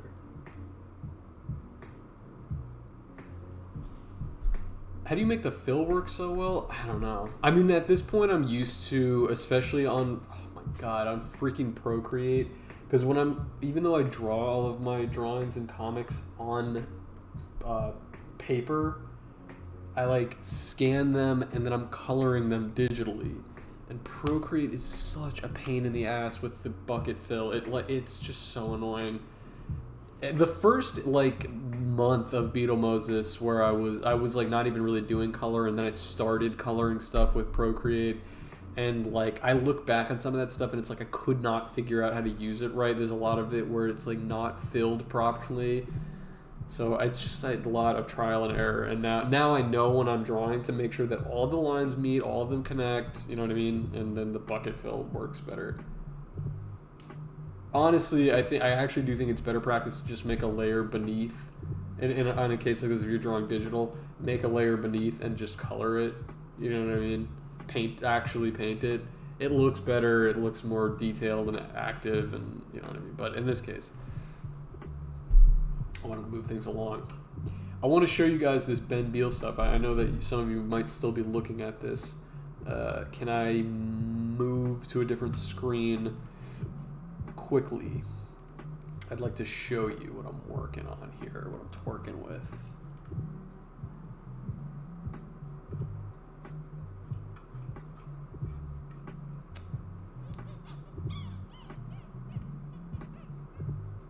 Open and browse it. Okay, I'm going to show you guys these images. So, all right. So, as I mentioned earlier, Ben Beal had this, he contacted me and he let me know, he was like, you know, I'd love for you to draw the tour poster for me. And he kind of gave me creative freedom, which I love. Sometimes people will say they want to give you creative freedom, but then they're actually like, well, I want you to do whatever you want. But then when you show them the thing, they're like, I kind of had this more in mind. And you're like, but in this case, he really did give me creative freedom. He was super cool to work with. He was super like punctual and easy to work with, and like commissions can be kind of hit or miss sometimes. It's why I like don't typically have commissions open, but he made it super easy, and I kind of just had a feeling, even though we've never met in person, like I get the feeling that we're the same age. He's Jewish. He's a rapper. I have a feeling we have a similar sense of humor, a similar sense of style. And so I kind of gave me the vibe that I was like, if I just make something that I think is going to look cool, I think he'll like it too. So that's perfect when it comes to a commission. You know what I mean? And also because he contacted me and he already has a good awareness of what my art style looks like. I know I've also told stories on here where I get contacted by email. People will be like, hey, I'd like to commission you.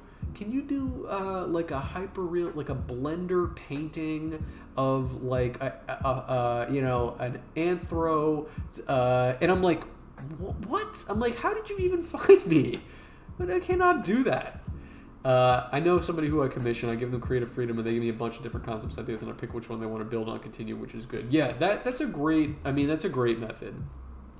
I've also had commissions, like I got a commission one time from this other guy, an online buddy of mine, NBA Paints, who's fucking, I don't know if you guys follow this guy, but holy shit, he is like blowing up like a bubble all of a sudden. Like he's doing like full on sponsorships with the NBA teams. Like they're having like NBA paint night at like Bucks Stadium or like Grizzlies Stadium. Crazy. The dude's on fucking fire, and he's super funny. And I watch basketball. It's funny, I just got a text from one of my buddies because we have a basketball group chat, and I haven't been watching the Heat very much this season because it's not a very good season for us. And I just got called out. It's like, Harris, I noticed that you have not been very active in the chat. Like, can you tell me what the Heat score was for the game last night? And I'm like sweating.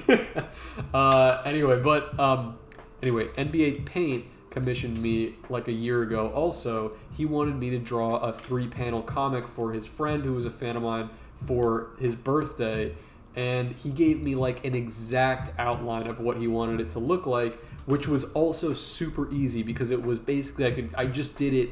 I knew exactly what to do. It didn't require anything of me, so that was awesome and easy too. The type of commissions that are difficult is when people really want to like work hand in hand with you along the way, like really like kind of helicopter and be like, well, maybe we can come up with stuff together, man. And it's like, that's cool. But I appreciate the sentiment, but like I just don't have time for that. You know what I mean? I'd rather just like get to work. Anyway, Ben was perfect in that he was just like, I want to give you creative freedom to work on this, and I basically trust the vision. And I wanted to make something fresh, for him. I wanted to like push myself to really make something cool. Obviously, I was going to deliver something that I like, but I really wanted to like try something different. You with me? Okay. Ben, I asked him, I was like, just send me the tour dates, so I have that info, like any info, and also he was touring with people, and also what is the tour name? And he told me that the name of the tour, because like it'll be like Eagles Hotel California tour or whatever. Ben Beal is going on this tour called Looking at Birds. Okay, cool. So I need to come up with a theme, something with the bird. I wanted to do something with birds, right?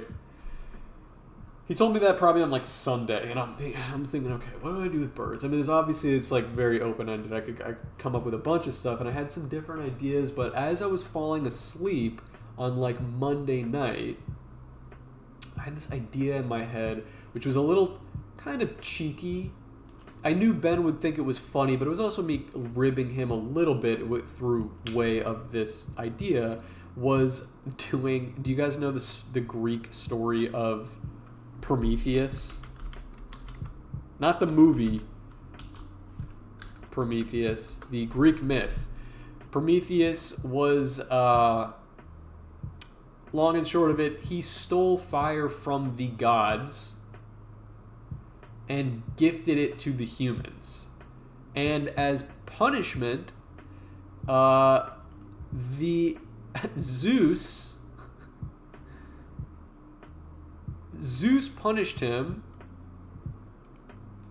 by chaining him to the side of a mountain and forcing an eagle to eat out his liver every day. Okay? Yeah, he gets his liver eaten out. So, I don't know if I can show that. It's kind of graphic. But I had this idea where I was like, okay, I know Ben is probably because he has this very cool, chill, cloudy rap. I was like, I wonder if I could do something that would be visually striking and probably surprising to Ben by this looking at birds thing. The bird, in this case, being like the Prometheus eagle eating the organs. And so I was like, but as I was kind of like playing around with the idea, I was like, I like that idea because it's grabby. Like if somebody saw somebody saw the poster, they might be like, whoa, what the fuck? So, but I was like, it's too graphic to picture anything like that. And if Ben commissioned me for this tour poster and then I hit him back like, yeah, here's a drawing of your liver getting eaten out, that would have just been fucked. So I was like, there has to be a way like to do this that's like kind of a play on that. Maybe there's an aspect that's a little bit like gnarly looking, but less, not so graphic. So then I had this idea where I was like, okay, what if I made it so he's rapping into a microphone and the microphone cables are like the cord of the microphone is kind of wrapped up. Maybe his torso is made of the microphone cables, and there are birds or a bird pulling with their beaks and talons at the cables. I had this like kind of visual in my head. Okay, it's not violent. It still might look kind of like dark, but in more of kind of like a humorous and interesting way. So the night the next day or the night prior, I drew this, which was a proof of concept. This is not the final one, but I drew this version, which was me trying to see through the idea a little bit. Okay, so I was thinking, okay, maybe I can do this kind of stark black and white comic effect. I don't even think sometimes periodically I'm posing for, I probably did take a photo of myself posed like this, but I was like, let me try this and see what doesn't work. And so when I did this, and so I drew it sketched it up on pen and paper, scanned it, put it in my iPad, and kind of like loosely colored it, filled it, and used the comic fill on the pants. And there's a lot of this that was unsuccessful, which helped a lot. So for one thing, obviously, I wasn't really trying to make it look like him, but I knew that when I drew it, I wanted the face to look like him.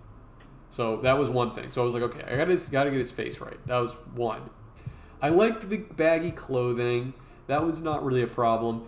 What I didn't like, first of all, the fill, the black and white fill on these microphone cables, just too garbled. Like it doesn't quite make sense. It wasn't really clear. It still looks a little violent in a way. Just didn't like it didn't read. It didn't read clearly, which I didn't love. And then the crows, I was like, the silhouette of the crows, I was like, well, that seemed cooler in my head, but it just felt dull. It felt like dark. You know what I mean? It felt low energy. I didn't like that. It just I was like, I think if I was gonna redo this, I would do either no crows or not just crows. I'd do maybe more birds, a variety of birds, and just larger in number. And I wanted to make it look like him, and maybe just not do this black and white. It just looked too dull, dark. I mean, it's like it's not the right word for it, but it just didn't have it. It doesn't look fun. I think it's not. It's like mixed. Like it didn't come out bad, but it really did point me in the direction. Like, okay, round 2, I'm gonna take this more seriously. I drew this one on my little notebook, also, by the way. Then I whipped out the big sketchbook. Okay, so that now I had my big sketchbook, and I drew this.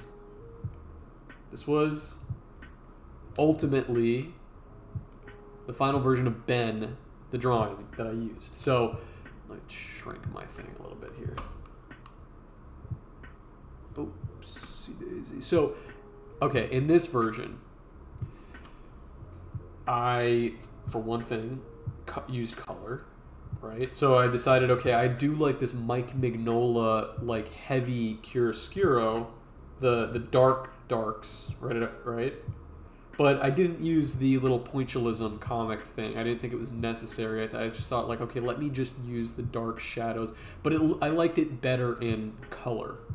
You know what I mean? I got to have more fun with the microphone cables. You notice none of these are filled in black or shaded because I wanted it to translate a lot clearer, which it does. I also had more variety in the cables where I added little, like, I don't know what you would even call these, little bumps and doodads in the cables, and also like them plugging into each other, curly cues at the back. And then decided not to use the crows at all, but instead seagulls, which kind of came just through ways of when I needed to, like, when I was looking up birds stealing food, which is the reference images that I used for these birds, they're almost always seagulls. I had this one pigeon image that I used, and then I needed a big bird that was going to kind of fill it. By the way, I filled in this color. This is an old version, but I wanted a big bird also to kind of like spread the wings across, and so I picked this osprey to fill in too. And I also, for the position, there's a few things that also helped me here. For one thing, the reference photo that I kind of used for this was sort of a mishmash because I will put on a big baggy jacket and pants, and I kind of posed for this photo, so I had sort of my own reference. So I find it helpful also when I'm drawing like folded clothing and stuff like that. Some of this stuff is just hard to make up, and it looks better when you just start using reference. So that's my body. But I actually used Ben's face, right? I noticed, by the way, he traditionally wears a backwards hat. In the first one, you might have noticed that he has a frontward cap, backwards cap, and his hand holding the microphone, which if I switch it off to the other one, this one was just off the dome, but not really what a hand might look like when holding the microphone. I found it was more realistic to do it this way, because this was actually how he holds it. And his shoes. These were he was wearing some Nike like kicks like this, and I kind of used his feet as a reference here too. So sent him this image. and the old one. I was like, hey, this is the first version that I did. This is the reworked one. And he was like, dude, this is fucking awesome. He was really happy about it. I was like, okay, based. I'm glad you like that.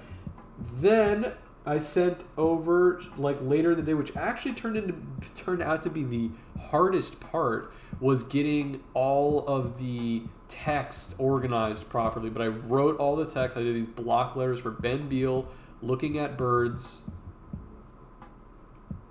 And this was the final, and all of the tour dates. And this was the final product that I sent him. Some of these dates have actually changed because some of them weren't were just different. So I think like Raleigh is not there, Manhattan's not there anymore. I think there's another one on here that might have gotten moved. So there was a couple edits there that needed to be done. But everything else is as it is. And so I drew up all of this on paper. And then the difficult part was putting everything on the iPad. And, oh, thank you. It just looked up in my paper. The drawing is awesome. Thank you. Organizing everything and then sent this version over to him. And this is the official version of the tour poster. So he's going to release this or a version of it tomorrow or the day after, which I'm really excited about because I probably will drop some of these like little tidbits about it. Also, it might just be interesting for people to see. But the moral of the story was... And something I'd like to instill in you guys, because now I'm doing this also. Here's another sneak peek. I'm doing this now because of just this practice that I got with this Ben Beal drawing, using multiple versions, like drawing this one, but with it in mind. I'm gonna try my best to make this look cool. But I know that this won't be the final version, and my goal in this is to figure out what's going wrong. If I had sent this version to Ben, whatever, maybe he would have still liked it, but it wouldn't have. It's just not at the full. It's not at my full capability level. This one was. I learned so much from doing that first drawing about how to maneuver on the second one, the polished one. And it helped me a ton. So if you are working on a drawing, I would highly encourage you, especially something that you really want to come out good, I would highly encourage you to do a version and not just like a sketchbook, quick, like, let me just plot this out. Do a version that you really put some effort into, but keep it in mind that you're doing it just as like a stepping stone. Let's see. How would you get ideas for drawing a big canvas with a bunch of different random objects and things? How would you get ideas, or how would I get ideas for drawing on a big canvas with a bunch of different random objects and things? Could you be more specific? Are you trying to draw like a series of... I've been asked to draw an album art live at a listening party. Something like that, because it is a little bit of like a, I don't typically draw live because I know it's like difficult. You might feel like you're under scrutiny when you're drawing live. So I would just draw things that you're good at for something like that. I know typically I'm telling you try new things, it's how you get better, but in something like that, you kind of want to flex a little because it's mostly a show if you're drawing it live. People are going to be interested to see things that you like to draw and that you're good at drawing. And if you have if you are trying to draw on a canvas like an assortment of objects, I would make sure that you have those objects in front of you. You know what I mean? Don't try to do it off the dome. Try to draw objects that are in your vicinity. You'll be fine. I mean, you're going to do a great job. I'm sure it's going to be very there's going to be an energy behind it no matter what, because there's going to be an energy in you drawing it, whether it's anxiety, but a good anxiety, nervousness, nerves. You'll be having fun. You'll be surrounded by people who are interested in watching you. So there's going to be an energy there, and I would just embrace that. You know what I mean? That might sound like corny or cliche, but it's scary, but I'm more worried about running out of things to draw. You could live your entire life. You could live 60 lifetimes and you'll never run out of things to draw, so don't worry about that. Draw people. Draw the members of the band. If it's one person who made the album, draw them in different positions. You know what I mean? If they're DJing, maybe you can like draw them in one position. Like I'm almost picturing like, you know, if it's one person DJing, you kind of draw them like layered over each other in different positions while they're dancing or moving. That would look really cool. Draw the same thing multiple times. You know what I mean? It depends on the kind of music. It depends on the kind of crowd, but you will feel it out. And if they ask you to do that live, that means that they trust your vision. So, you know, go into it just with the right attitude, and that'll work itself out. I'm very curious to see what you come up with. It's going to be really fun. Besides things that I draw over and over again. Yeah, and you know, when you draw things over and over again, don't try to draw like don't be looking too much inward either. That's almost how I felt a little bit when I was drawing this first version of the Ben Beal one. Oh, it keeps getting away from me. This was something that I was like, I didn't really use a reference. The crows, I was kind of just like drawing from some random type of crap that I would draw in my notebook that was kind of just for me. And I think the reason that the second version was more successful is because I was a little bit more outside myself for it. I was really trying to make something that I knew Ben and I were both going to like. You know what I mean? And like that's why we met somewhere. It ended up meeting somewhere that I didn't necessarily know I was capable of. You know, I finished this drawing and I was very happy with how it came out because I had a lot of fun while I was drawing it. Just have fun. Something that this guy Robert, this book, Robert Henry. Sorry, I forgot his name for a sec. Who wrote The Art Spirit? He says in here that all art that's painted or drawn with joy is always going to be good. Which on a surface level sounds like cringe. That's not true. Like there's amazing art that's made through, you know, negative emotions, which is true. But it's like, you know, that is true. But I do understand what he means when he says like if you have a joy. I don't know if joy is the right word, or maybe I'm just not interpreting it right because this was also an old book, and maybe joy is just a different like, you know, way of writing things. But it's like, it's not joy, it's just like energy. It's just like productive energy. That's what you want to have behind it. Because the type of art that's bad, that he's throwing shade at, is the type of art that's really easy to reproduce, and it becomes cynical. Because you're just like Banksy, right? It's Banksy art. When I see that, I just am seeing something that's just like cynical, lame, dull. Because Banksy believes that what sells is inane, stupid, ham-fisted messaging.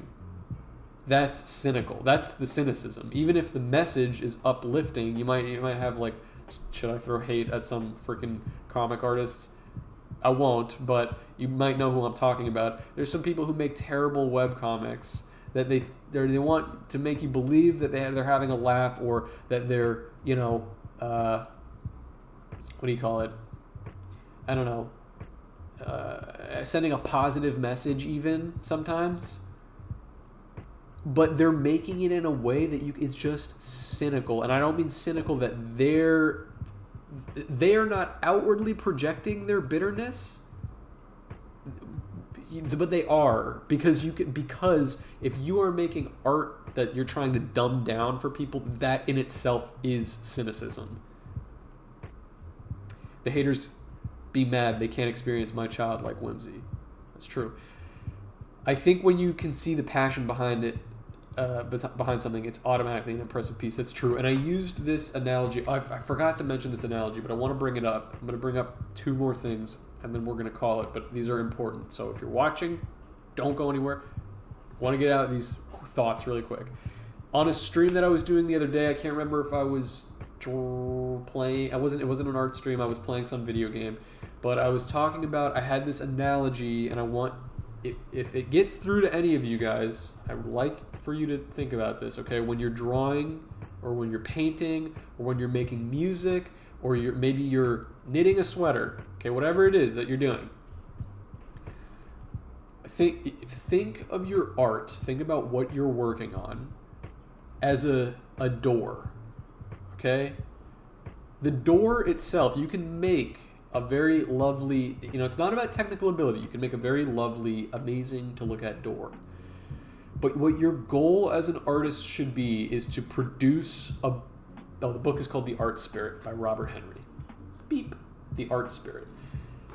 The idea, okay, about the door, I need to workshop this analogy, but I think you'll get it. You want to have this door open, slightly ajar. You want your work, people to be able to feel the energy, and it's something you can practice, but it's not necessarily technical ability. It has to do with getting in touch with yourself and the messaging that you want to put in your art. And I don't mean direct messaging. I mean being honest. Drawing something that maybe you don't know the meaning of, but it's funny or intriguing or cool to you.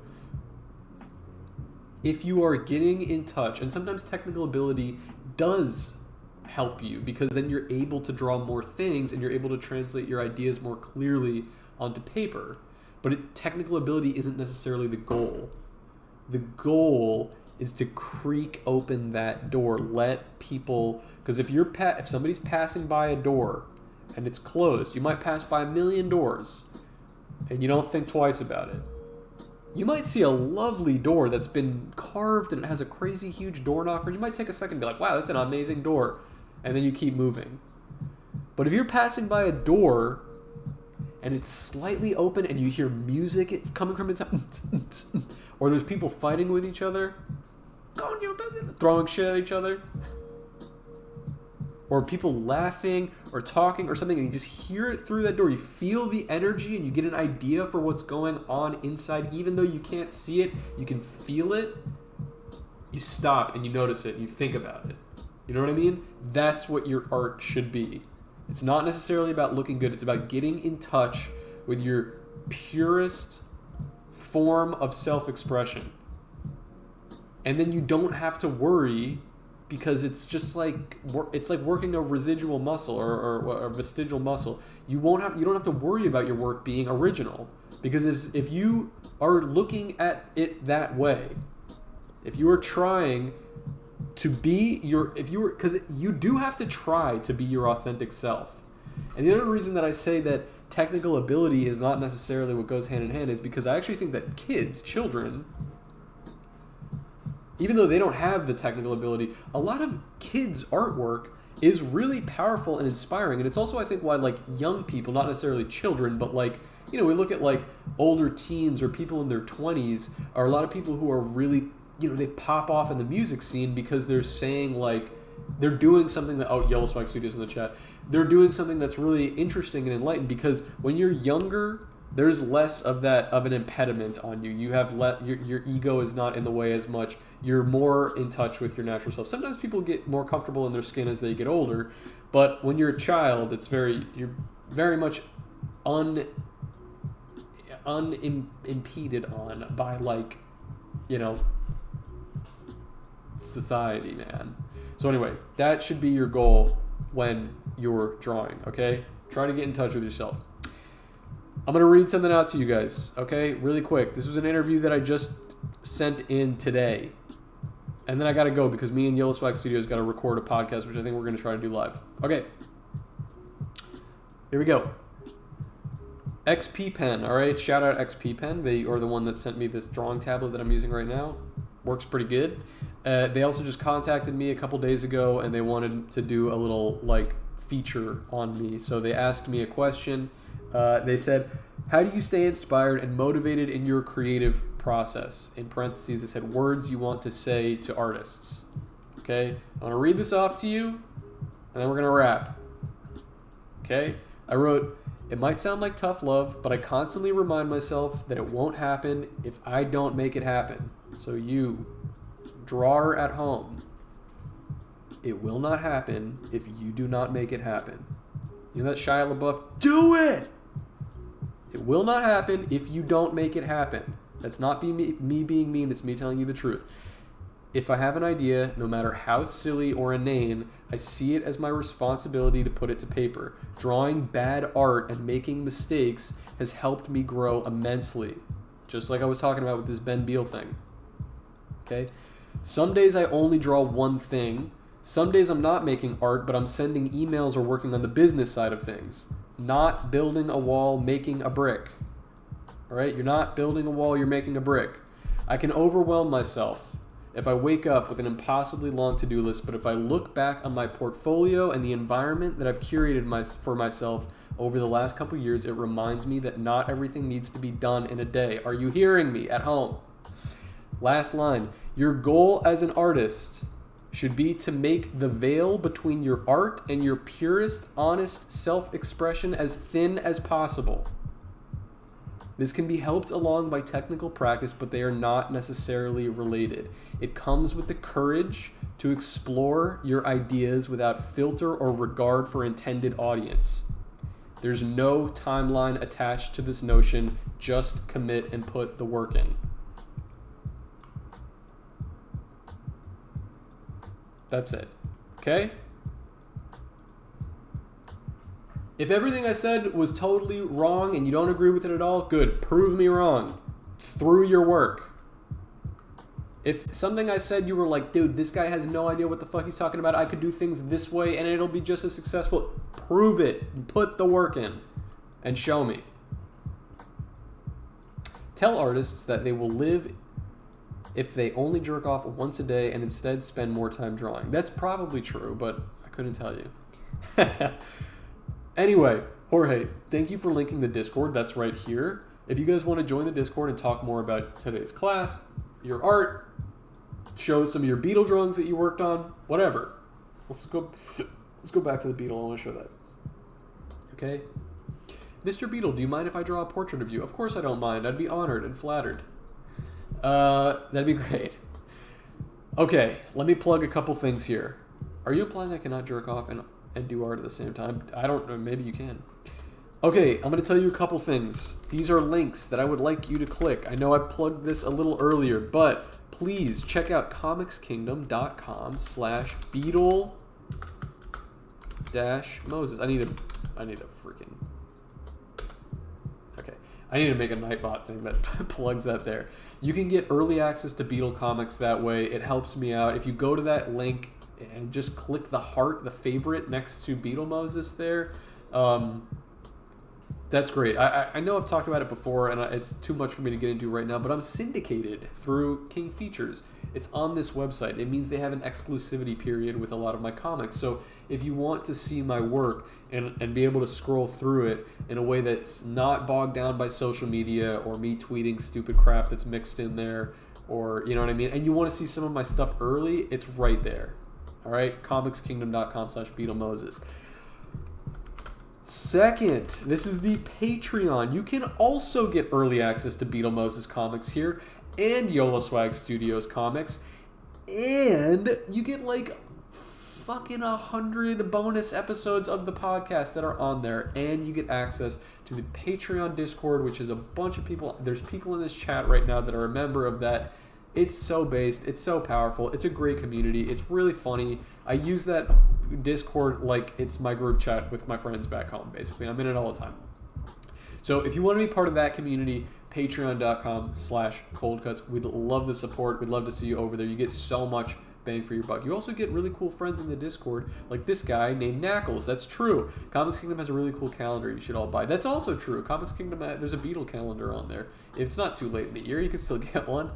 What else can I tell you? If you tuned in like towards the end here and you'd like to watch the whole thing, you can check out the free Discord is amazing too. That's also true. If you type in !Discord, we've got a Beetle-Moses Discord and it's all art focused. It's less like chatting, but it's a lot more art. So if you want to check that out, highly encourage you to check that one out too. YouTube.com/Beetle-Moses. It's linked right here on Twitch. You can click that. Go there, subscribe to that channel. That helps me out too in some way, you know. And you can also watch all of my pre-recorded VODs, all of the previous episodes that we've done, all the drawings you can do. And yeah, that's it. If I said anything today that stuck with you or that's interesting and you want to talk more about it, or if you want to just kind of like write me a letter or whatever, you can always send me an email, beetlemoses@gmail.com. I also have a P.O. box, which I'm pretty sure is right here. Yeah, there it is. You can also send me Letters like the same way that Babadook sent me this amazing drawing. Boop. If you want to send me something, I love getting mail. Makes my day, makes my week, makes my month. It's amazing. What else can I tell you? That's it, guys. Thank you so much for watching. Sorry to plug like a million things at the end, but there's a lot going on. I think we're going to live stream a Cold Cuts episode right now, but I think we're going to do it on the Cold Cuts channel. So check out Cold Cuts podcast on YouTube as well. I'm pretty sure we're going to go live right now with that. So I will see you guys on the next episode, maybe on Twitch. Okay, well, we're going to figure that out. I'll see you guys on the next episode. Okay? I'll see you on Twitter. I'll see you later. Love you guys. Kisses.